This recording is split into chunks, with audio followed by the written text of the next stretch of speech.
Now, I know a lot of you use these videos to sleep, so before you drift off, I thought it would be a fun idea if everyone could leave a comment to let me know where you are listening from in the world.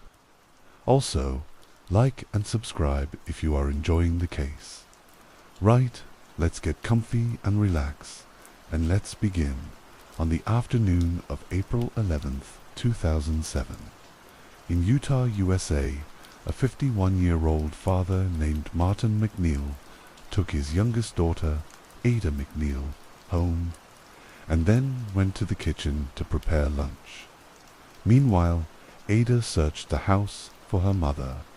Her mother, Michelle McNeil, had promised to pick her up from school, but her father came instead. The little girl wanted to ask her mother why.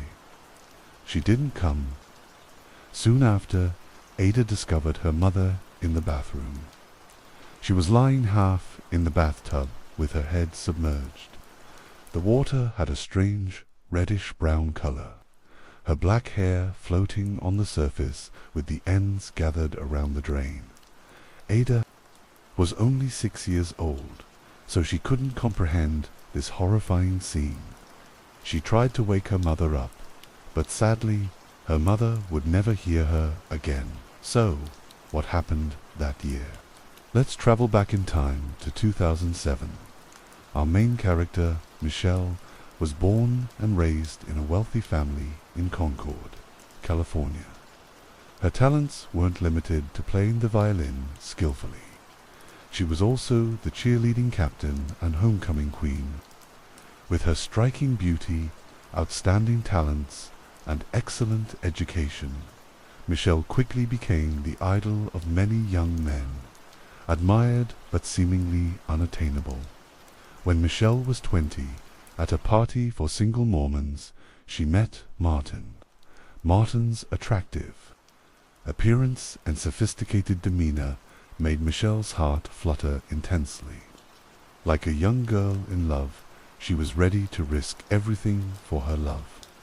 Just a few months later, despite strong opposition from her family, Michelle daringly eloped with Martin.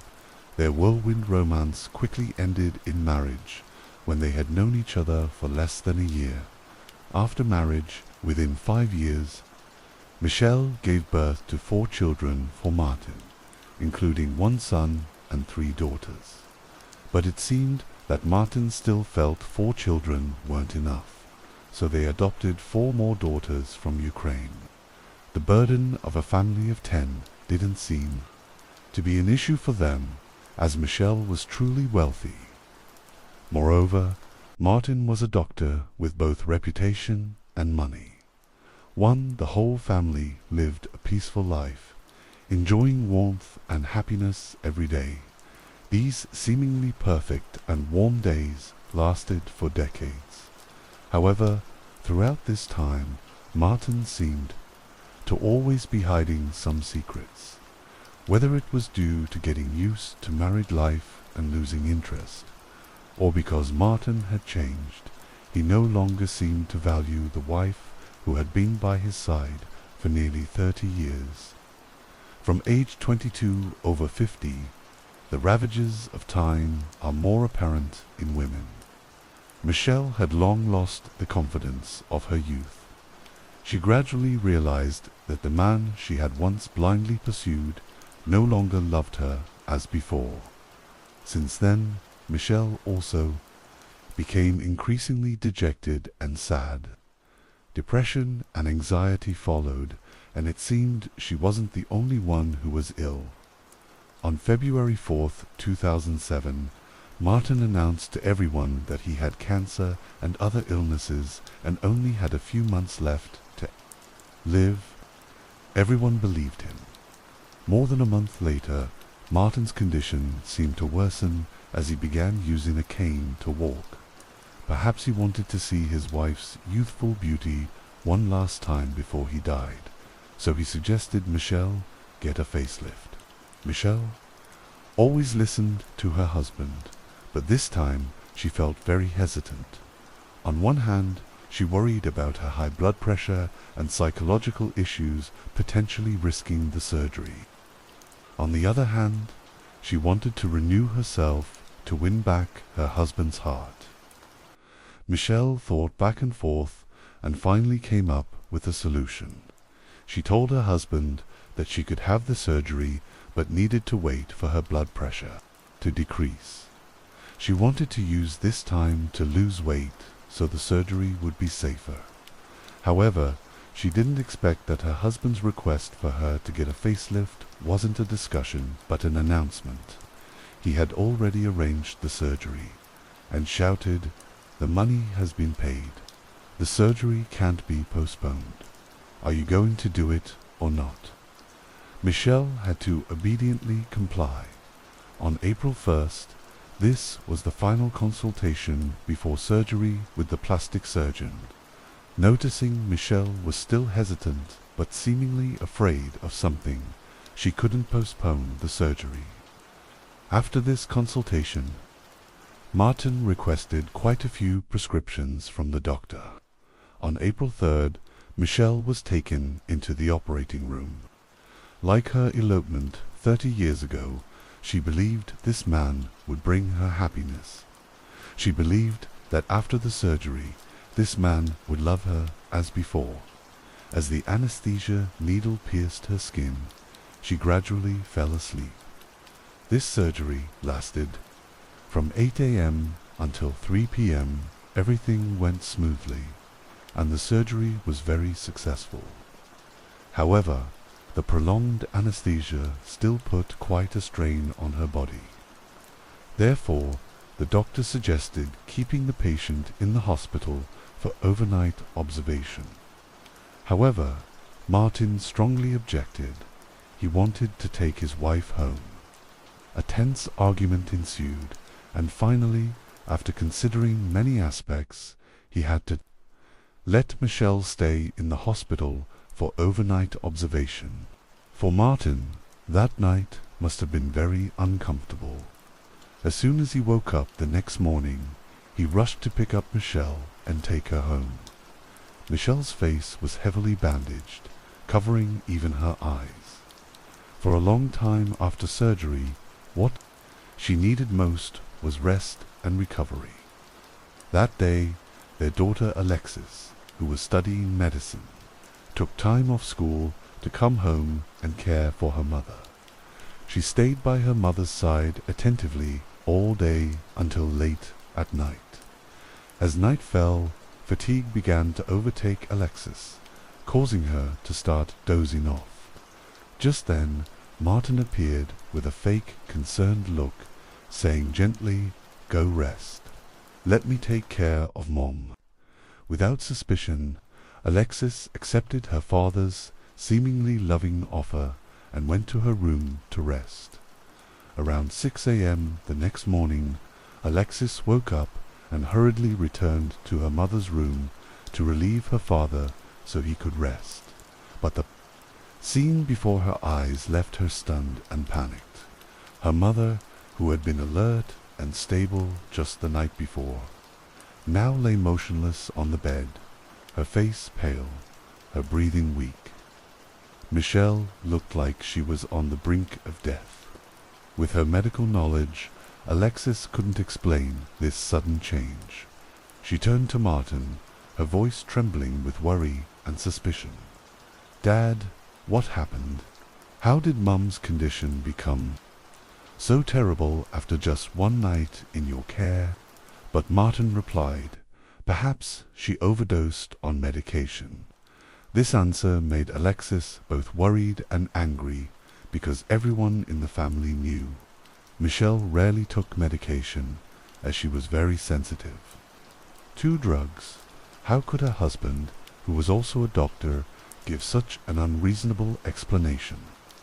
Alexis felt her father seemed to be hiding something, but she didn't want to probe further, as long as her mother recovered. That evening, while Alexis was bathing her mother, Michelle said, "Every time I wake up, Martin gives me medicine. I don't know what I've been taking. At night, when I vomit, he rushes over and gives me many other medications. Alexis was surprised to hear this because facelift surgery absolutely doesn't require taking so much medication. Moreover, taking medication recklessly could be fatal. But no matter how much Alexis asked for details, her mother didn't want to say more, only repeating one sentence: "If anything happens to me, it's definitely not your father's doing." Then she burst into tears. Alexis was also shocked by this statement. Afterwards, she cared for her mother meticulously, reducing the medication use and recording each type of medication along with the time of use. On April 6th, Martin took Michelle to the hospital for a post-surgery checkup. The doctor said Michelle's wound was healing very well. Her spirit was quite good, so she would recover soon. On April 10th, they went to the hospital again. By this time, Michelle had recovered almost completely, but strangely, Martin still asked the doctor to prescribe 30 more strong painkillers. During recovery, Michelle indeed needed to take 1 or 2 pills a day, but now she was almost fully recovered and didn't need any more medication. The doctor felt it was a bit odd, but still wrote the prescription. That day, Alexis had to return to school to continue her studies. After all, her mother had recovered almost completely. Her health had no major issues, so even without her care, it would be fine. On the morning of April 11th, at 8:44 a.m., Michelle called her daughter Alexis. During this call, she expressed great joy because Martin had been taking care of her in recent days. At this moment, she was like a young girl discussing her crush with her best friend. After the phone call, Alexis could finally focus on her studies with peace of mind at 9:10 a.m. Martin used his office phone to call Alexis, but she didn't receive it because she was in class at the time. Later, when Alexis saw the missed call, she felt very strange. Her father rarely called her. As far as she could remember, her father usually saved phone numbers directly into his mobile phone rather than intentionally memorizing anyone's number. This meant that her father had looked up her number on his mobile phone, then used the office phone to call. So why not use the mobile phone to call directly? This call seemed like a deliberate attempt to show that around 9 a.m. he was working seriously in the office. At 9:17 a.m., Martin left a voicemail from Michelle saying, "Don't call anyone. Don't go anywhere. I'm very worried about you. I'll come home to make sandwiches for you. We'll have lunch together." That day, Martin was supposed to be on duty at a booth at the Development Safety Center exhibition, but he didn't show up at the exhibition until around 11 a.m. Not only was he late, but he was also very irritable, even being complained about by others. However, he seemed completely unconcerned about being complained about, repeatedly emphasizing that he had to leave immediately, had to pick up his daughter from school, and take care of his sick wife. Around 11:30 a.m., he picked up his youngest daughter, Ada, from school and went home together. When they got home, Martin went straight to the kitchen to cook, while 6-year-old Ada went to look for her mother. Not long after, Ada ran into the kitchen and pulled her father's hand towards the bathroom.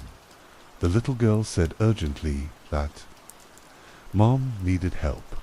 When Martin arrived at the bathroom, he saw Michelle not wearing pants, her upper body fallen into the bathtub, looking like she had slipped into the tub. He quickly told Ada to go call the neighbors for help because he couldn't lift Michelle out of the bathtub alone. At the same time, He also called 911. After the neighbors arrived, they worked together to get Michelle out of the bathtub and tried to perform CPR.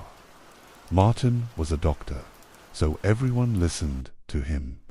He started performing mouth-to-mouth resuscitation on Michelle while the neighbors did chest compressions. However, according to the neighbor doing chest compressions when Martin was performing mouth-to-mouth on Michelle, they didn't see her chest moving up and down. At 11:55 a.m., the police arrived at the scene. They saw Martin shouting in agony. Why did she have surgery? Why did she take so many medications? As he shouted, he pounded on Michelle's chest, clearly. He had given up hope. Notably, when the police continued CPR, a large amount of water flowed out of Michelle's mouth. Both were performing CPR, but Martin's actions seemed not as effective.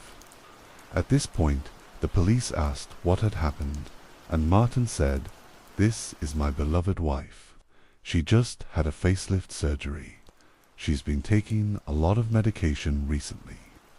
It must be due to the effects of the medication that she fell into the bathtub." The police saw Martin wearing a white coat, so they believed what he said. At 12:19 p.m., the ambulance arrived and took Michelle away. The emergency doctor received a pale and cold Michelle. Her heart had completely stopped beating. The doctor was very confused. Usually, CPR could make the patient's skin color somewhat rosy again, but the woman before him didn't look like she had been rescued in time. However, the doctor still wanted to try one more time to see if they could save her. Unfortunately, they ultimately failed. Unexpectedly, Michelle's words from a few days ago had become reality. At 2 p.m. that day, Martin returned home from the hospital. After hearing the news, the children also rushed back, one by one. Martin asked his daughter Erin to clean up her mother's medications, saying he didn't want to see objects that reminded him of his wife.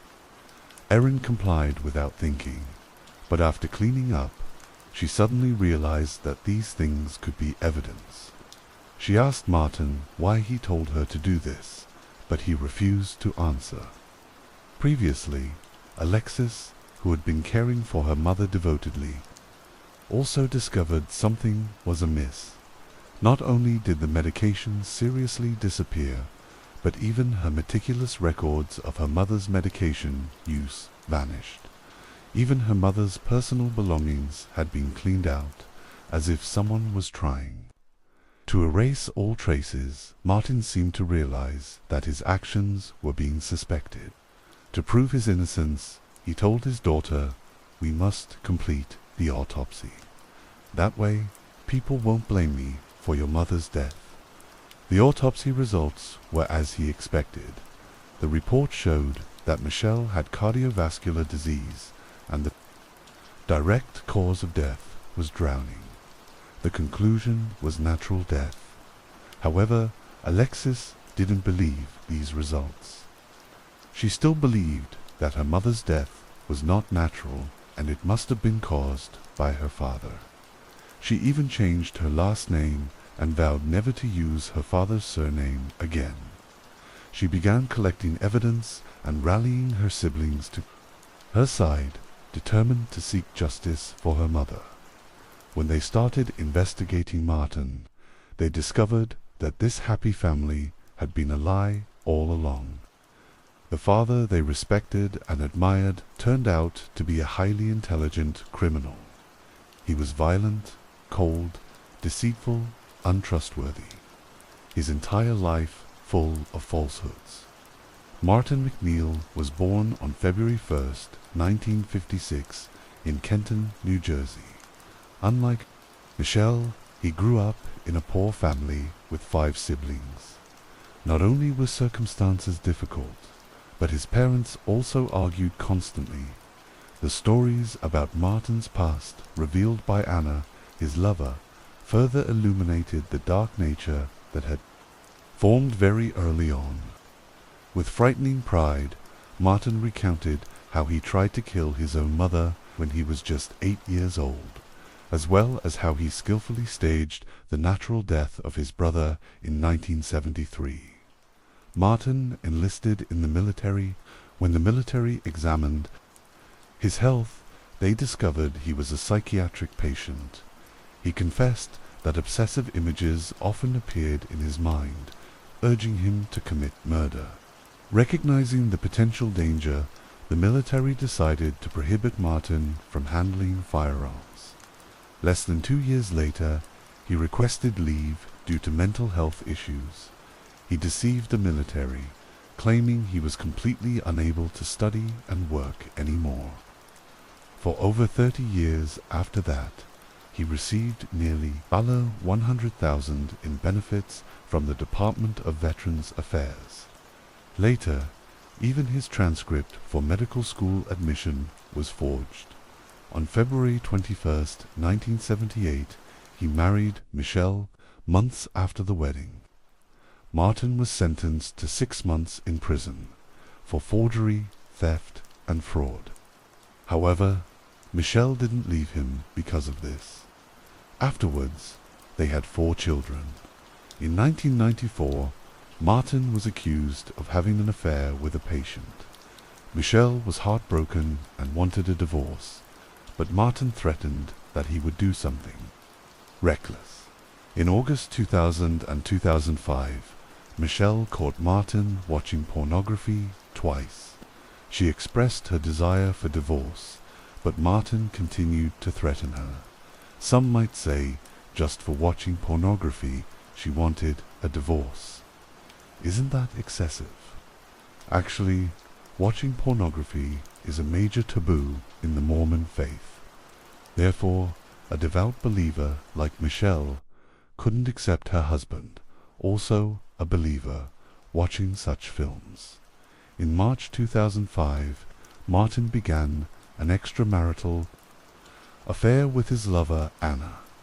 During one intimate encounter, Anna was nearly choked to death by Martin. Not only was he physically rough, but he also said threatening words. He asked Anna if she wanted to die in his hands, and he knew how to use various drugs to make it look like a natural death. In November of the same year, Anna cut off contact with Martin. However, soon after, Martin met another lover online named Gypsy Willis, who said, "We met a few times each month. It was very casual. As long as we had time, we could arrange to meet. About half the time we met, we were intimate." February 21, 2007 was Martin and Michelle's wedding anniversary. Daughter Alexis discovered a suitcase full of women's clothes. In her father's car, she told her mother about this discovery. On March 16th, when Michelle and her daughter secretly checked Martin's call history, there was a number that appeared frequently. Therefore, Michelle had a big argument with Martin about this. Also, around that time, Martin announced to everyone that he had cancer and was about to die. In fact, he didn't know that Michelle and the daughters had secretly seen his examination report. He wasn't sick at all. It was because Michelle already knew her husband wasn't ill that she agreed to get the facelift surgery. In her eyes, perhaps becoming more beautiful could make her husband return to her and stay away from his mistress. Afterwards, under Martin's strong insistence, Michelle had the facelift surgery and then passed away. Although there was no direct evidence, all the suspicious points pointed towards Martin. He disregarded Michelle's high blood pressure and psychological issues, insisting on the surgery, and even asked the doctor to prescribe 5 different medications. On the night of April 4th, Martin began implementing his plan. He continuously gave Michelle medication making her take pills every time she woke up, forcing her if she didn't want to. When Michelle vomited many pills in the middle of the night, he rushed over and continued giving her more medication.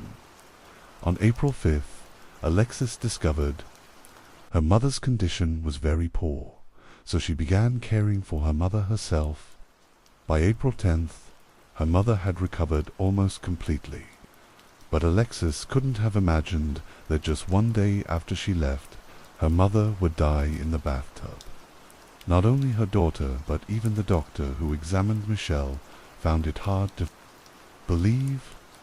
Although Michelle had high blood pressure and psychological issues, her body was very healthy and couldn't suddenly pass away. Moreover, before the incident, she had almost stopped taking medication. There was no reason to suddenly take many medications on April 11th unless someone forced her to. The most suspicious point was Martin's statement. He said Michelle wasn't wearing pants, looked like she was about to take a bath, but then fainted, and fell into the bathtub, then drowned. However, Ada, the young daughter who first discovered Michelle, said her mother was wearing dark workout clothes, lying in the bathtub. It looked like she had fainted and then been put into the bathtub by someone because no one would lie in a bathtub fully clothed. Ada was only 6 years old. Could she be lying? There was also a coroner who examined Michelle, who wrote in his report Michelle's legs, back, and buttocks had bruises.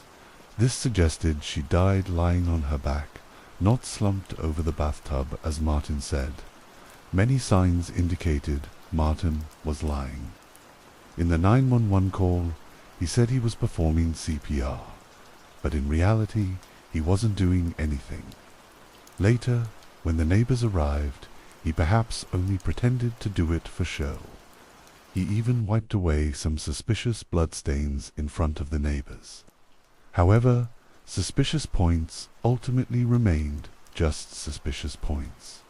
Without evidence, no one could be arrested. But this was enough to get the police's attention. Therefore, an investigation into him was being conducted quietly. Afterwards, Martin organized a funeral for Michelle. However, he only allowed a few people from Michelle's family to attend. At the funeral, Martin hardly said anything about Michelle, but only introduced himself. He talked about how miserable his life had been, speaking sincerely and emotionally. It seemed like the person in the coffin wasn't his wife, but himself. He was lamenting for himself. At the dinner table, Martin started saying, "I'll have to get used to the life of a single man. Can only play with friends in golf."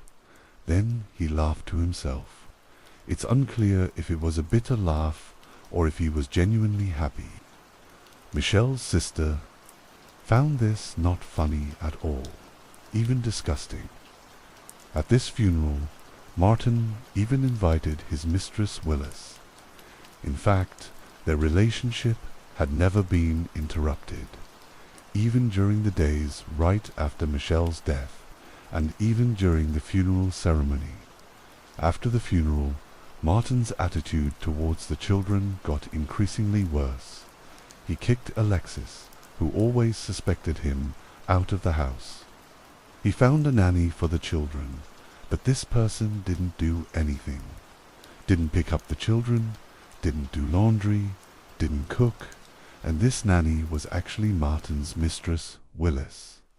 On May 23rd, Martin had inappropriate intimate actions with Alexis, even caressing her. He kissed her hand and said, "Sorry, I miss your mother so much. I thought you were her." By July, Martin had arranged for his adopted daughter, Gazelle McNeil, to return to Ukraine. It should have only taken 2 months for her to come back, but in reality, she stayed in Ukraine for nearly a year. This was because Martin had lent Gazelle's identity to his mistress, Willis. Willis owed tens of thousands of dollars in taxes. Doing this, they not only didn't have to pay the money anymore, but also got rid of a burden. In June 2008, Martin called his daughter Vanessa over. Vanessa had been using illegal substances for a long time, so this time she thought her father wanted her to go to rehab. However, her father held her hand and said, "I will end your life, then end my own." Fortunately, this time it was just a threat, and Martin didn't actually act. But these words terrified Vanessa. It turned out Martin said this because he always felt Vanessa embarrassed him. Actually, little Ada was Vanessa's child with an ex-boyfriend. Because of the out-of-wedlock pregnancy, if this news spread, it would cause the family to lose face completely. Martin was a person who cared a lot about face, so he kept Ada under the pretense of adoption. Therefore, Ada had to call her birth mother sister and her grandmother mother. By 2009, Martin had been arrested and imprisoned for identity theft. During his time in prison, the police investigation and his daughter's investigation into him had also come to an end. Could justice prevail in a case with almost no evidence? On January 16, 2010, Damien, the only son in the family, ended his life by overdosing on prescription drugs. Before his death, he suddenly became quite aggressive. Over the years, he had endured the pain of losing his mother. In fact, in his heart, he knew clearly that the killer was very likely his own father.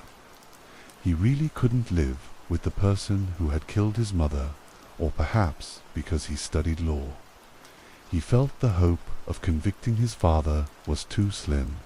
In October of that year, the natural death conclusion in the autopsy report was changed to undetermined.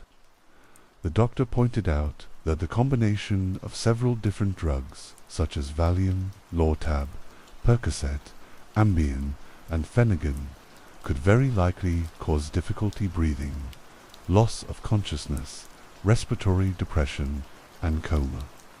This meant that on the morning of April 11th, in 1 or 2 hours before 11 a.m., Martin had returned home, forced Michelle to take multiple medications, causing her to lose consciousness, then carried her into the bathtub and ran the water to drown her.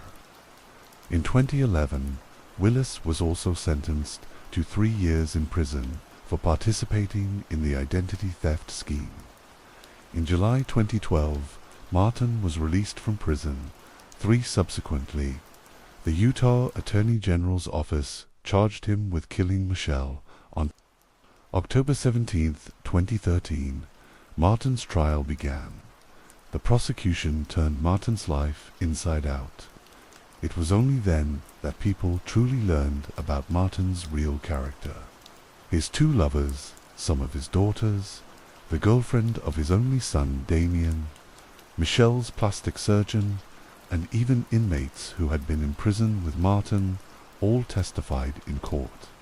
At this point, Martin had become the center of attention. Everyone wanted to put him in prison. The lead prosecutor said this was an almost perfect murder. Martin gave her a lot of medication. He knew that once she died, it would be very difficult to detect. However, the defense declared that Martin's past misdeeds couldn't lead to the conclusion that Michelle's death was related to him. They even told a parable in court. The defense wanted to tell the jury not to jump to conclusions and not to let emotions sway them. But no matter how well the defense spoke, Martin still couldn't explain what he had done during that time on the morning Michelle died. Moreover, his other behaviors were also very unusual. Lying about having cancer, pretending to use a cane to make people believe he couldn't move Michelle alone, lying to 911, causing delays in rescue efforts, lying to investigators, leading to the cause of death being determined as natural. There were too many suspicious points that he himself couldn't explain. Therefore, everyone believed that Martin had the motive, the time, and the ability to kill his wife, Michelle.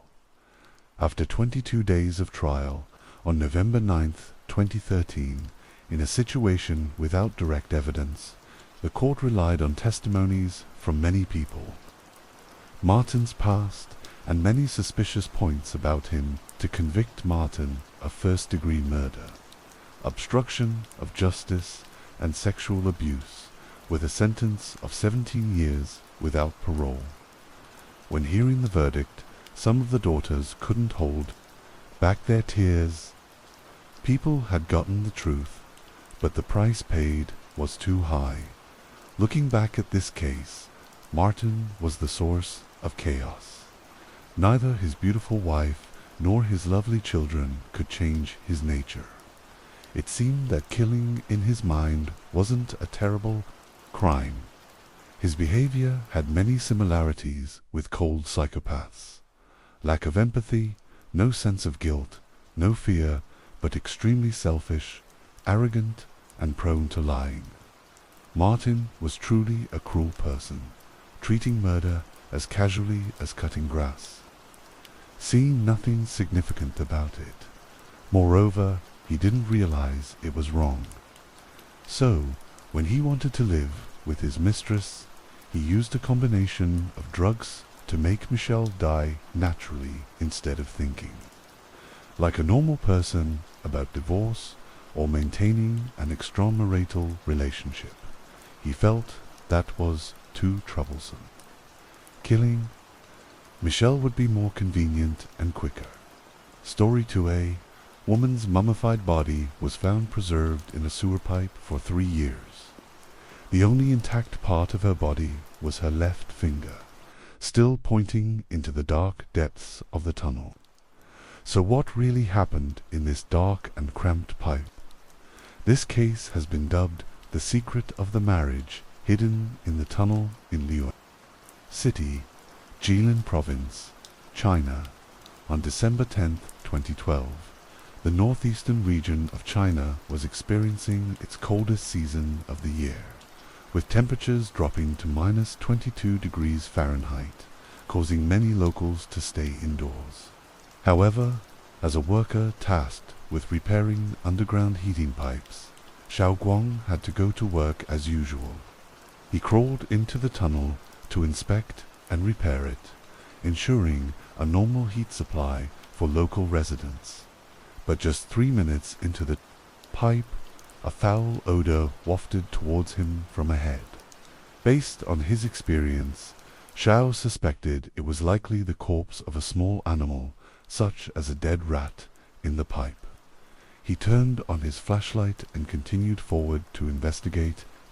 In the dark, long pipe, Zhao's vision was somewhat obscured, but he noticed something resembling a withered tree trunk blocking the narrow passage. As the stench intensified, he bravely approached to take a closer look. The horrifying sight he encountered made him feel immediately uneasy. About 15 minutes later, police from the Criminal Investigation Unit of Liuan City arrived at the scene. Through a preliminary examination, the police discovered that the body stuck in the underground pipe had been dried out by the heat from the pipe, resembling a mummy. However, only the torso and left arm remained. Other body parts had vanished. The chest and abdomen had also severely decomposed. The overall condition was nothing short of horrifying and macabre. Based on this examination, the police made 4 assessments. First, although the victim's identity had not yet been established, the sewer pipe where the body was found was likely not the original crime scene. After committing the crime, the perpetrator had dismembered the victim before disposing of the body in the pipe. Second, due to the cramped space inside the pipe, which was only about 3 to 4 feet wide and high, and the complex environment with many heating conduits. The police believed that the person who disposed of the body was likely a physically fit adult male who carried out the entire process alone. Third, when discovered by maintenance workers, the body was stuck between the pipe and the wall.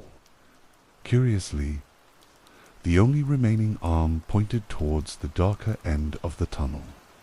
In such a confined space, why did the body assume such a strange position? The Liaoyuan police speculate that when disposing of the body, the perpetrator likely did not simply throw the corpse into the pipe, but instead pulled the left arm of the body and dragged it to the relatively concealed section of the tunnel. The ability to commit such a brutal act in a complex, dark environment suggests that the perpetrator either has a perverse mindset or is very psychologically stable. Along with the analysis of this particular dumping site, the police made a fourth assessment. They believed the perpetrator was likely quite familiar with the area where the body was disposed of, and that the distance traveled with the body was not too far. Therefore, the initial crime scene might be near the sewer pipe. However, since many body parts are still missing, identifying the true identity of the victim became a top priority for the police in solving the case. After careful consideration, the police decided to excavate the entire section of the sewer pipe, bringing all the body parts to the surface for a more detailed examination of the crime scene. After about 5 hours of strenuous digging, the mummified body stored in the sewer pipe was finally completely removed and immediately transported to the police department for an autopsy. During the excavation, forensic technicians also found a red bra and a pendant near the body in the soil. However, with only these items, the police were still unable to determine the identity of the victim. So, where were the remaining body parts? Hidden, investigators awaited the results of the autopsy while continuing to search for useful clues in the underground tunnel. It was noted that the sewer pipe was located in a busy area near several local factories where workers frequently passed through this narrow path. Additionally, residents living nearby often used this shortcut when entering or leaving their neighborhood. Typically, choosing such a crowded place to dispose of a body would not be an ideal option, unless the perpetrator had specific considerations to find the remaining body parts. Several investigators took turns crawling into the dark sewer to conduct a difficult search. About 2 days later, they finally made a new discovery. In a corner not far from where the mummified body was found, investigators discovered a suspicious fabric bag. Due to the passage of time, the surface of the bag showed signs of decay. Upon opening the bag, they first found a jacket and a carving knife. There were also some other items, but the investigators on the scene did not dare to touch them carelessly. They immediately brought the bag to the forensic examination room. After thorough inspection, the forensic team discovered that the bag contained a human head and 3 body parts. Subsequent tests confirmed that all these body parts belonged to the previously discovered victim, based on the increasingly complete body parts. The forensic team quickly prepared a report on the autopsy. The victim was a woman, approximately 30 years old, standing about 5 feet 4 inches tall, with a time of death at least 3 years prior. Regarding the cause of death, the forensic team also provided a preliminary conclusion.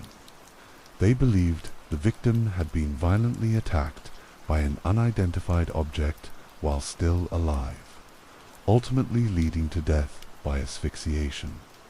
This was supported by the discovery of a broken rib in the victim's body, which is a common indicator of death by mechanical asphyxiation following an attack. As for the carving knife that had rusted due to oxidation, the forensic team speculated that it was likely the tool used by the perpetrator to dismember the victim. Given that a considerable amount of time had passed since the crime, any traces of the perpetrator left on the victim's body had likely been severely degraded.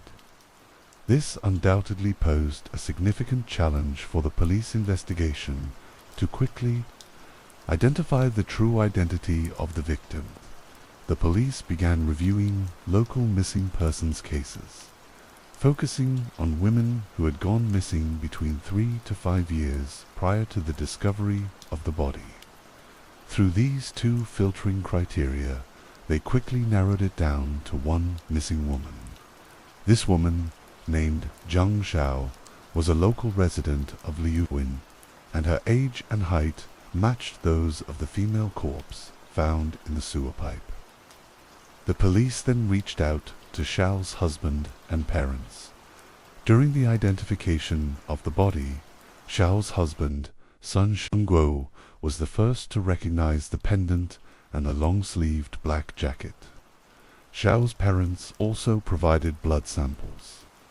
For DNA analysis, the final results confirmed that the nameless body found in the sewer pipe was indeed Xiao, who had been missing for over 3 years. At this point, the police were surprised at how smoothly the identification process had gone. However, the subsequent investigation proved to be far more complex than the detectives had imagined.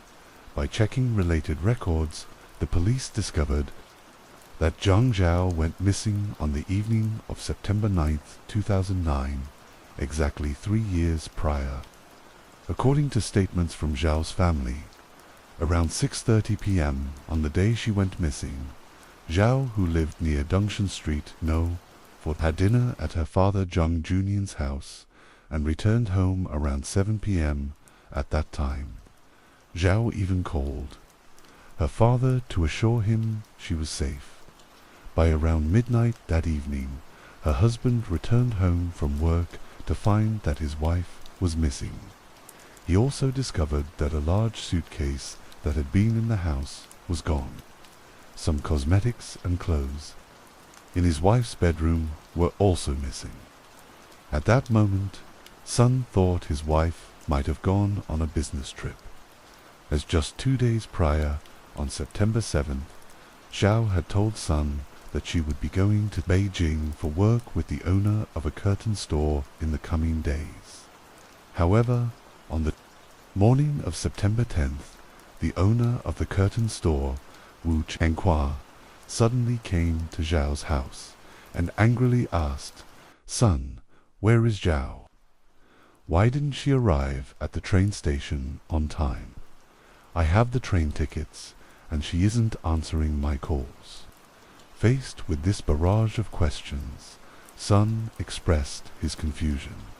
He believed his wife had left home the night before for a business trip. To quickly find Zhao, Sun and Wu Chenghua went to the Dongshan District Police Department to report her missing.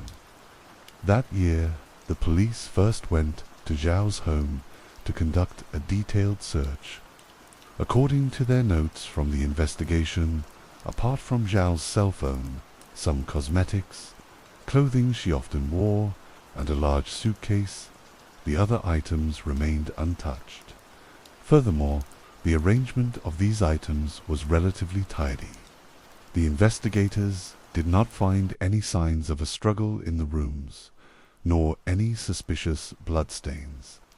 Since Zhao and her husband often left their child at the maternal grandparents' house and Sun returned home at midnight, no one could clearly state what had happened that evening. However, based on the results of the crime scene examination, the police formulated a theory. They believed that Xiao's mysterious disappearance likely occurred after she left home, as her suitcase and some personal belongings also went missing at the same time.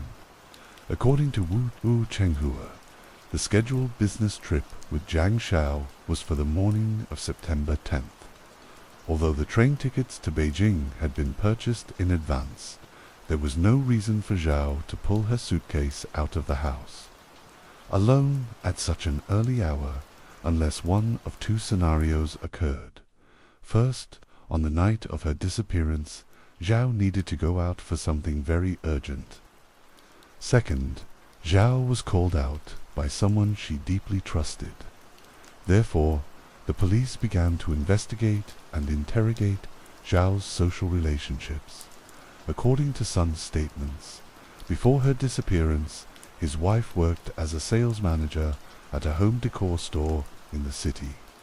Due to her outgoing personality, she enjoyed socializing with friends and occasionally attended gatherings outside, often returning late.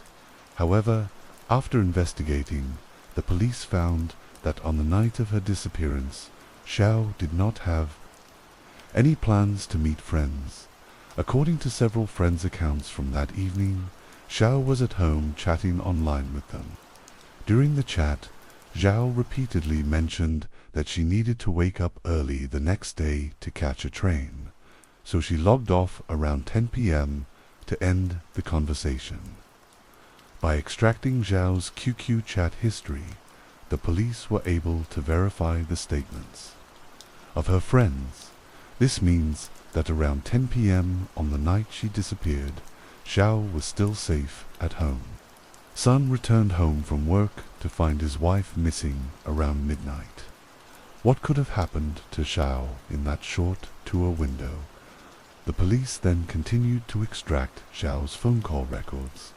The results showed that her last call was to her father, Zhang Juning, at 7:05 p.m. on September 9th. After this time, there were no more recorded calls or messages on Zhao's phone. Was Zhao's sudden departure from home after 10 p.m. planned, or did she not leave voluntarily that night, but was actually murdered at home before the perpetrator disposed of her body in the nearby sewer? Regardless of the possibility, the only thing the police could confirm was that the initial crime scene was likely very close to Zhao's apartment complex. The sewer where the perpetrator disposed of the body was only about 1,000 feet away from Zhao's residence. This also meant that the murderer must have been quite familiar with both the apartment complex and the sewer where the body was discarded, according to the records from that year.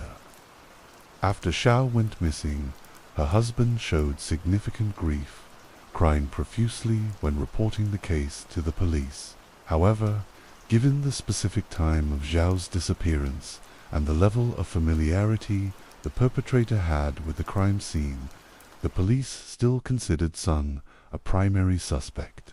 Through their investigation, the police quickly learned that Sun Shangguo had voluntarily enlisted in the military when he was younger and served in Harbin, Heilongjiang province. After leaving the military, he returned to his hometown of Liyun and became a coal miner. Specifically, he worked as an underground laborer in the coal mine, meaning he was very familiar with underground environments. This alone was enough to make Sun the biggest suspect in the eyes of the police. However, the subsequent investigation results were completely unexpected for the detectives. According to Zhao's parents, in the 3 years following their daughter's disappearance, their son-in-law Sun did not remarry. He continued to leave their child at the maternal grandparents' house for care and entrusted his paycheck to them for management and use. As long as Sun did not work the night shift, he would regularly go to his in-laws' house for dinner. The family relationship remained harmonious. In Sun's home, the wedding photo of him and Zhao still hung above the bed in their bedroom, as it always had. Sun told the investigating officers that he wished for his wife's return every day, but he never imagined that after 3 years, the news of her return would be the tragic revelation of her murder. Through their investigation, the police learned that before her disappearance, Zhao and Sun had a relatively good marital relationship. They had never had any serious conflicts or disagreements. Sun had also never taken out high-value accident insurance for Zhao, and there were no financial or property disputes between the couple, such as concerning their house or cars. In other words, Sun's motive for the crime was unclear. Considering that the perpetrator might be hiding close to Zhang Zhao's home, the police began to organize investigative teams to search the surrounding residential buildings. The apartment complex where Zhao lived consisted of 2 buildings, and surrounding it were some older, peaceful residential structures. When the people in the area learned that a female body had recently been found in the heating pipe, everyone was curious and showed interest. However, Sun, as the victim's husband, appeared quite indifferent upon learning that his wife had been murdered. Typically, he should have proactively contacted the police to inquire about the progress of the investigation. Instead, Sun showed no signs of concern whatsoever. In contrast, Zhao's father, Zhang Junyan, had called the investigating officers multiple times to ask about the situation. According to Zhang Junyan, after his daughter Xiao went missing, his wife developed a serious heart condition. As a result, he had to spend most of his time at home taking care of his wife and granddaughter. Before Zhao's body was discovered, the couple had held on to a glimmer of hope, thinking their daughter might have just left home in a fit of anger. Some neighbors even speculated that Zhao had run away with another man. When hearing these rumors, the couple sometimes wished they could believe they were true, because in that case, at least their daughter would still be alive. However, with the discovery of their daughter's body, their hope of 3 years was completely shattered. Zhang Junying recalled that although his daughter had a friendly face, the people she interacted with daily were quite mundane. Around 1997, Xiao met a former soldier named Lu Jigang. At that time, Xiao often brought her boyfriend Lu Jigang home for meals, so Zhang Junyan remembered him quite well. However, for unknown reasons, 2 years later, in 1999, Xiao began dating another boyfriend, Sun Shengguo. Although Sun was also a former soldier, it was clear that Xiao valued this second relationship more. Around 2000, the two entered the stage of discussing marriage. However, at that time, Sun's economic situation was not good, and Zhang Junying and his wife did not approve of the marriage. Then, one morning, 2 months later, Zhao suddenly announced, "I'm pregnant." This prompted Zhang Junyan and his wife to reluctantly agree to their marriage to facilitate mutual care. Zhao suggested buying an apartment in the old neighborhood of Liuyang as their marital home. Moreover, the apartment in this complex had to be no more than 1 kilometer from her parents' house. Sun agreed to this choice without hesitation. What surprised everyone even more was that after they got married, Sun excelled in every aspect. In addition to working hard and taking care of his wife and children, he also showed great respect for his in-laws. In daily life, Sun treated Zhang Junyan and his wife almost like his own parents. Even in the 3 years following Zhao's disappearance, this behavior did not change. However, after Zhao's body was discovered, Zhang Junying noticed that some of Sun Shengguo's daily behaviors began to seem odd. For example, he would forget to pick up their child from school, and a smoking habit he had given up for over 3 years suddenly returned. Seeing these unusual behaviors, Jiang Juning felt a deep internal conflict. On one hand, he hoped that police could quickly solve the case and bring his daughter's murderer to justice. On the other hand, he wished his son-in-law was not involved in this incident. Due to this psychological struggle, Jiang Juning cautiously asked Sun, "Do you know anything about Zhao's death?" In response, Sun, who had always been calm, suddenly appeared quite agitated. He raised his voice with Jiang Juning, saying, "How could I do something so terrible? I can't even carry Zhao." Upon hearing Jiang Juning recount this statement, Chief Wu Chenghua and her team immediately recognized the suspicious nature of it. According to normal psychological logic, if Sun was not involved in the case, he should have provided simple and vague justifications when faced with his father-in-law's suspicion. For instance, he could have emphasized the deep feelings between him and Zhao, stating that he would never harm her, or offered some other reasons to prove his innocence. However, Sun's comment, "I can't even carry Zhang Zhao," clearly contained details that suggested knowledge about the disposal of the body. If he had not experienced it personally, he would not have been able to articulate such a specific description of the act. On December 25, 2012, the police approached Sun and brought him to the station for questioning.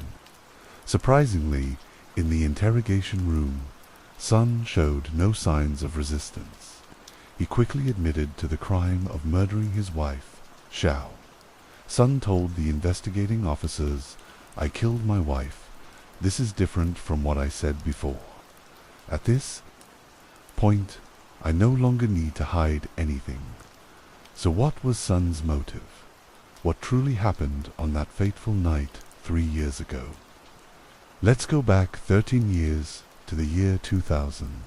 After marrying due to an unexpected pregnancy, the lives of Sun and Zhao appeared to be peaceful on the surface, but in reality, an undercurrent of turmoil was silently building.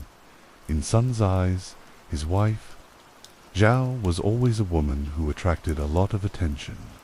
Not only was she beautiful, but she also enjoyed enhancing her appearance. While friends around Sun envied him for marrying such a lovely wife, Sun always believed that this was a double sword that was difficult to control. On one hand, he felt proud to have a beautiful wife. On the other hand, he suspected that Zhao might be unfaithful to him. After their child was born and Zhao returned to work, the unease that simmered in Sun's heart gradually morphed into an invisible pressure. Sun recounted to the investigating officers that one time when Zhao came home from work, she mentioned something that quickly planted the seeds of doubt in his mind. Zhao casually told Sun Chongguo today, "A male client came to the company and actively suggested he wanted to be friends with me. So your wife is still quite attractive." This was meant to be a light-hearted comment between husband and wife. But Sun took it to heart. He said that each time Zhao went out to socialize with friends, he couldn't help but imagine all sorts of scenarios. He also discovered that Zhao had previously had a romantic relationship with Lu Jigang, a fellow soldier from his time in the military. This revelation only added to Sun's psychological burden. As a result, he began searching for a way to escape. Gradually, Sun fell into gambling. Initially, he just tried to win a little money to fill the void he felt inside. However, over time, gambling became the only way for him to avoid facing reality. Meanwhile, Xiao was unaware of these changes in her husband. It wasn't until one day when creditors from the casino came to their home demanding payment that Sun's secret was exposed. After intense questioning, Zhao was shocked to discover that Sun had even secretly taken money from her father Zhang Junian's savings account to gamble. This revelation left Zhao feeling deeply disappointed and angry. To prevent Sun from continuing to spiral into gambling, she decided to implement stricter financial controls. First, Sun's paycheck was given to her father Zhang Junin to manage directly. Then, Sun's daily expenses were cut down to the bare minimum. Sun stated that every day when he left the house, he was only allowed to take 10 to 20 yuan, about $1.50 to $3. This amount was barely enough for him to buy a pack of cheap cigarettes. Living under such financial control was hard for outsiders to believe, but Sun claimed he had lived this way for 10 years. Although he often felt angry and humiliated, he chose not to rebel. Instead, he silently buried his resentment inside. Furthermore, Sun always harbored suspicion, believing that his beautiful wife might be betraying him. Especially the subsequent events heightened Sun's nerves. The first incident was when Zhao changed jobs and became a sales manager at a local home decor store, where the male store owner seemed quite close to her. The second incident was when Zhao's ex-boyfriend, Lu Jigang, suddenly reached out one day to say, "A few friends are planning a get-together." To outsiders, the couple still appeared to love each other as before, but only Sun knew that their marriage had long lost any respect and had become a life sentence he couldn't escape. Fast forward to September 7th, 2009, when Zhang told Sun that in 2 days she would be going on a business trip to Beijing with her boss Wu Chenghua. What was intended as a routine exchange between husband and wife became an opportunity for Sun to act. To create the illusion that Zhao had disappeared during her business trip, Sun chose to take action the night before she was scheduled to leave. On the evening of September 9th, Sun left work early and returned home. He found Zhao lying silently in bed, sound asleep. Sun later told the investigating officers that he approached her slowly, then sat on her, tightening his hands around her neck. Although Zhao struggled fiercely, the pent-up resentment and suspicion within Sun surged forth like a flood. It exerted enough force on her to leave Zhao completely immobilized. After the act was done, Sun said he felt terrified. It wasn't until midnight that he thought about disposing of the body. His years of experience working underground told him that the sewer near their apartment complex was an ideal place to hide a corpse. Thus, he carried Zhao's body outside. However, he was unprepared for the weight of her body, which was over 110 pounds, almost causing him to suffocate. On the pitch-black path, Sun carefully opened a manhole cover and placed his wife's body headfirst into the sewer. He attempted to push the body further in, but found the space inside the pipe too cramped. Sun then sneaked back home to grab a carving knife and a burlap sack. After dismembering the body, he secretly disposed of the parts at various locations. It wasn't until around 4 a.m. the following morning that Sun crawled out of the sewer and returned home. To maintain the illusion that his wife had gone on a business trip, he packed some of Zhao's cosmetics, clothing, along with her cell phone and wallet into a large suitcase. He then hid this suitcase in the sewer as well. About a month later, believing that the police had stopped their investigation, Sun took the suitcase out in the middle of the night. The next morning, he brought the suitcase to a small forest on the outskirts and burned it to destroy the evidence to cover up his crime. Sun continued to leave their child with the maternal grandparents. Financially, he kept only a small portion for living expenses, while his paycheck remained under the management of his father-in-law, Jiang Junying, for more than 3 years, even though the body of Jiang Zhao had not been discovered. Sun told the investigating officers throughout the interrogation Sun did not attempt to justify his actions. Instead, said he sincerely confessed to the entire truth of his crime and expressed genuine remorse. This surprised the investigating officers. On December 6, 2013, the Liuyin Intermediate People's Court delivered a preliminary verdict. The defendant's son was convicted of murder and sentenced to death with a 2-year reprieve, along with a lifetime deprivation of political rights. After reviewing this tragic and bizarre family case, some expressed feelings of confusion. They found Sun's motive for the crime hard to believe. After 10 years of marriage, a couple should ideally leave behind warmth and sweetness. Yet Sun Shangguo stubbornly chose to destroy that himself. Was this ultimately a distortion of humanity or a distortion of human nature? Story 3, the next. Case takes place in Puyang Township, located in the center of Changhua County, Taiwan Point, for this is a very peaceful and simple place. 70% of the population here makes a living from farming.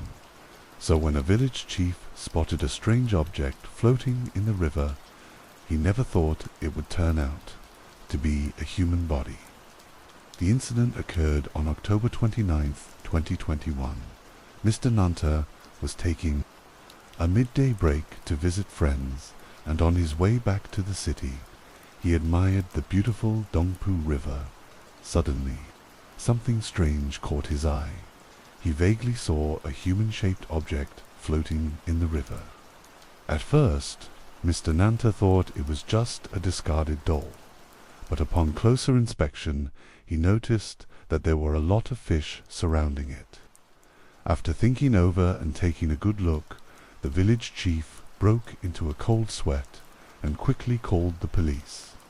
So what exactly was this object? The police quickly arrived at the scene and confirmed that it was not a doll but a body submerged in the water. They immediately arranged personnel to recover the victim. During the recovery process, the police noticed several strange things about the body. The legs were tied with ropes to 2 hollow bricks, weighing about 175 pounds. One of the hollow bricks was stuck in the mud, preventing the body from being pulled out. After much effort, the police finally managed to retrieve the body. Upon closer examination, they realized that this was not a simple accident involving someone falling into the water. The body wasn't just tied to the bricks, but also had its hands and feet bound with ropes. Additionally, the body was covered in black plastic bags. The strangest detail was that the victim's eyes and mouth were sealed with black tape. This was believed to have roots in Taiwanese folklore, where it signifies that the sinful soul would not be able to see the murderer and therefore could not return to seek revenge. The news of the case spread quickly, and the villagers began to gossip, causing an atmosphere of panic to quickly take over. So, who is this person? What was his connection to this small mountain village? Everyone wanted answers, but finding them wasn't easy. Since the body had been in the water for a long time, by the time it was recovered, the skin was severely decayed, and the face was swollen, making it impossible to determine the identity just by looking at the victim. Forensic doctors also attempted to retrieve the victim's fingerprints, but were initially unsuccessful. Finally, after many efforts, a fingerprint was recovered from the ring finger on the left hand. It turned out that the deceased wasn't a resident of Puyang, but a man named Zhang Kaijun, who lived in Taipei. The police immediately notified his family, who revealed that his son had reported him missing about 2 weeks earlier. But the big question remains: why did Zhang Kaijun end up in this small mountain village? It turns out that on October 15th, Zhang had told his son that he would be heading south to spend a few days with his girlfriend. But after that, they lost contact. So, Jiyoung's son called his father's girlfriend, but she replied that Jiyoung had left after they had an argument on the 16th, and she too was looking for him. At that point, the son felt that something was wrong and called the police into. How were the police able to identify Zhang Kaijun so quickly through his fingerprint? In fact, Zhang had been on the police's radar for some time. He was a wealthy businessman, but in reality a senior member of a fraud gang. As a result, fingerprints were already on file with the police, while the police were conducting a thorough investigation into his background. They unexpectedly received a critical lead. Jiyoung's son mentioned that just a few days after his father went missing, he noticed withdrawals being made from his father's bank account. Since the account was in his name, he would receive notifications every time there was a transaction. This was extremely odd. Zhang had disappeared, so who was making the withdrawals? The police then reviewed surveillance footage from the 8th and discovered that the person withdrawing the money wasn't Zhang, but 2 women wearing masks, hats, and fully covering their faces.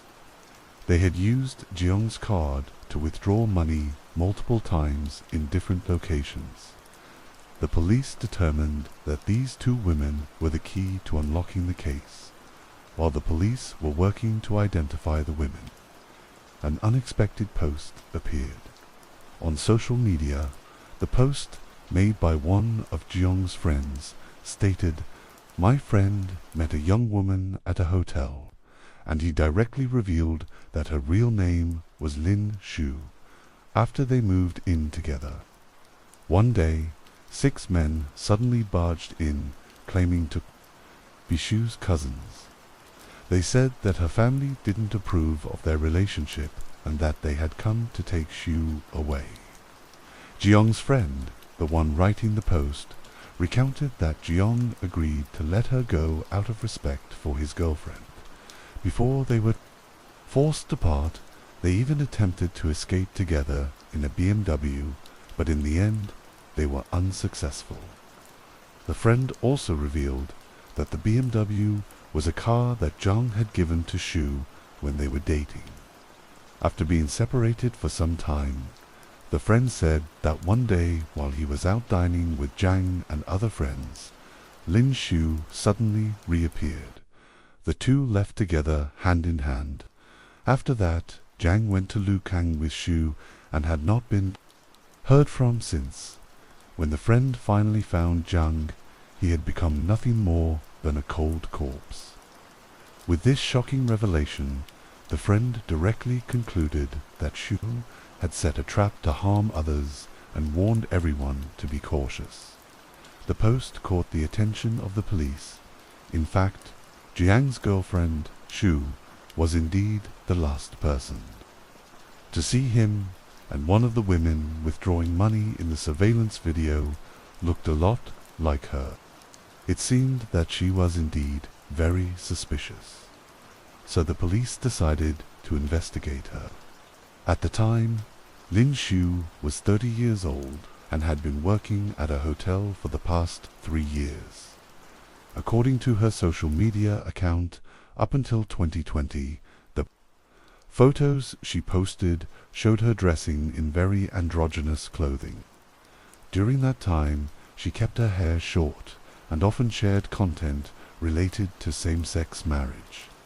Sometimes she even expressed a desire for love, mentioning it in conversations with female friends.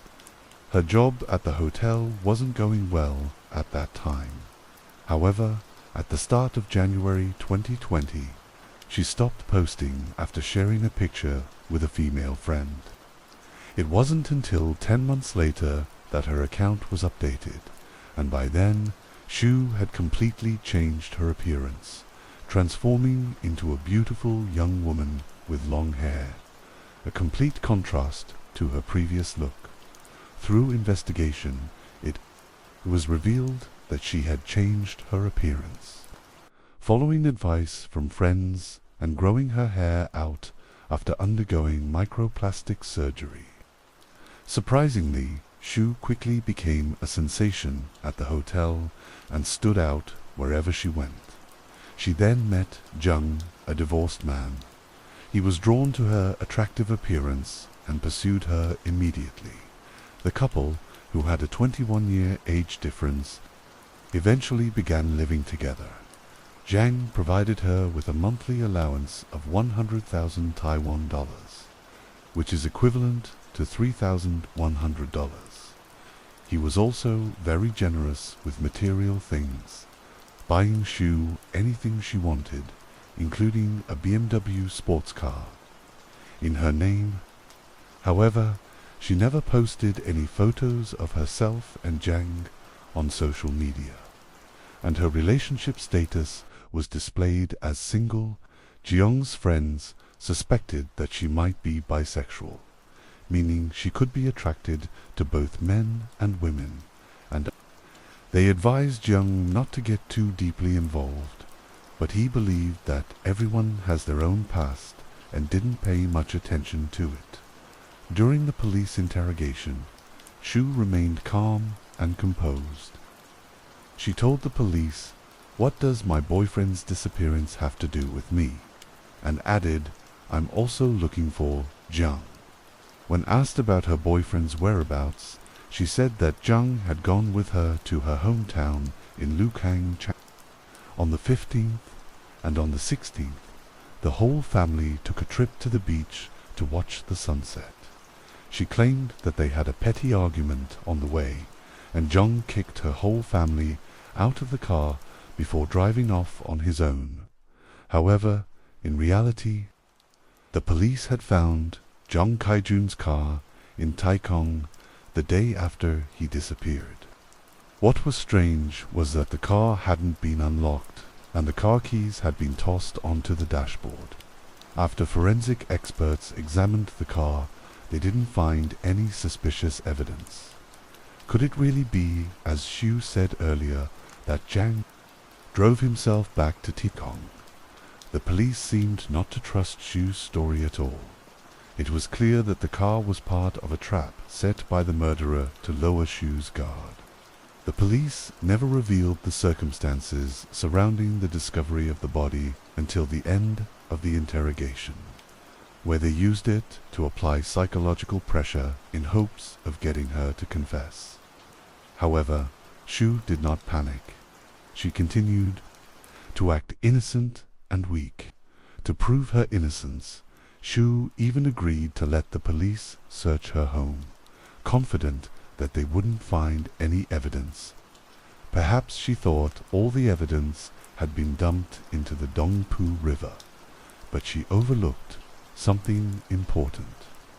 The surveillance footage at the ATM had captured 2 women. Although they were fully covered, the clothes and shoes they wore were likely still at her house. When the police searched Lin Shu's home, they were specifically looking for these items. Sure enough, the clothes and shoes seen in the surveillance footage were still there.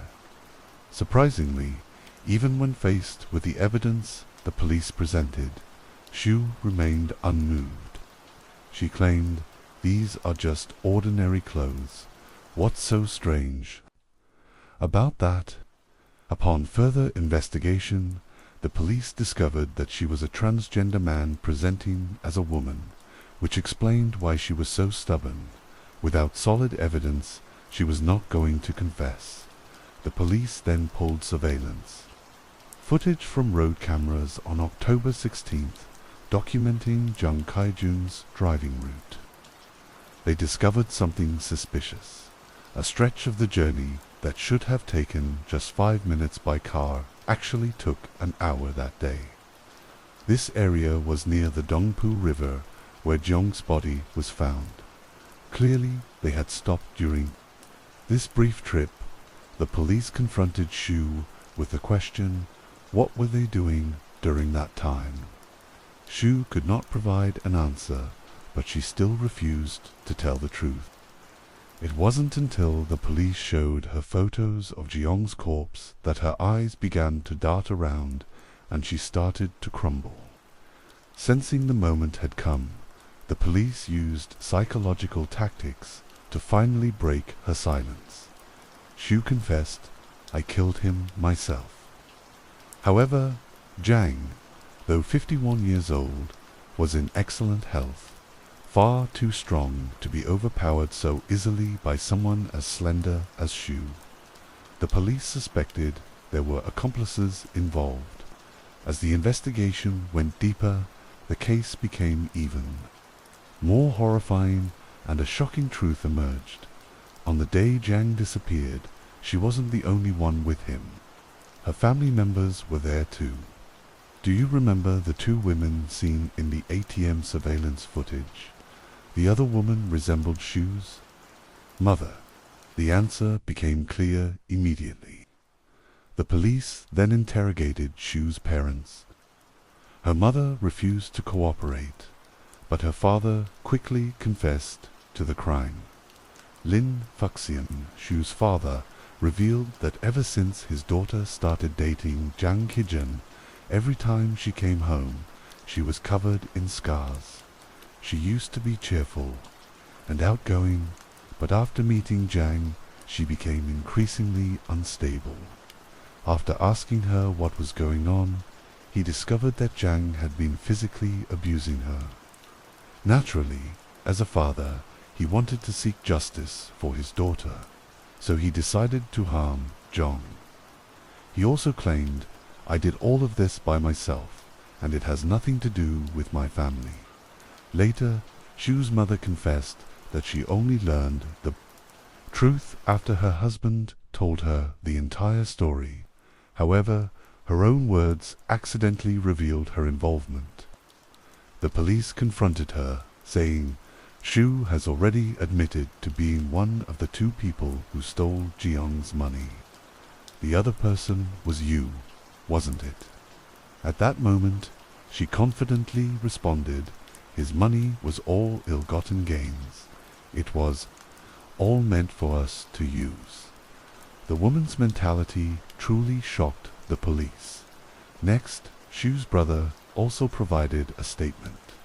He said that Shu had told the family that she wanted to escape from Jang Kaijin, and their father immediately supported his daughter's decision, saying, "You should bring your boyfriend here so we can handle it." So each family member had a different story, who was telling the truth. After gathering all the evidence and listening to every confession, the police gradually uncovered the truth and pieced together the timeline of this horrific crime. What made this case particularly unique was that the perpetrator was not just one person. It was the entire family. On October 12, 2021, Shu once again called her father to complain after being abused by Jung Shu's father. Enraged by what he heard, demanded that his daughter find a way to invite Jung to Changhua. At that time, the family was living in 2 different locations, so they held a video conference to divide responsibilities. The parents were tasked with purchasing supplies and finding a place to dispose of Jeong's body, while her brother was assigned to buy sleeping pills. On the 15th, Jung Kaijun happily traveled south with his girlfriend to visit her hometown. That day, they visited Lukang Old Street and rented a hotel room for the night. Meanwhile, Shu's parents were scouting the Dongpu River area for the crime scene. Early the next morning, Lin Fuxian, Shu's father, along with his son, brought the prepared tools, including hemp rope, hollow bricks, plastic bags, and other items to the crime scene and hid them there. After 11 a.m., she was mother crushed the sleeping pills into powder and added it to Jiang's drink, which her daughter then served him. Jiang had no idea that his girlfriend's entire family was waiting for the drug to take effect so they could execute their plan to eliminate him.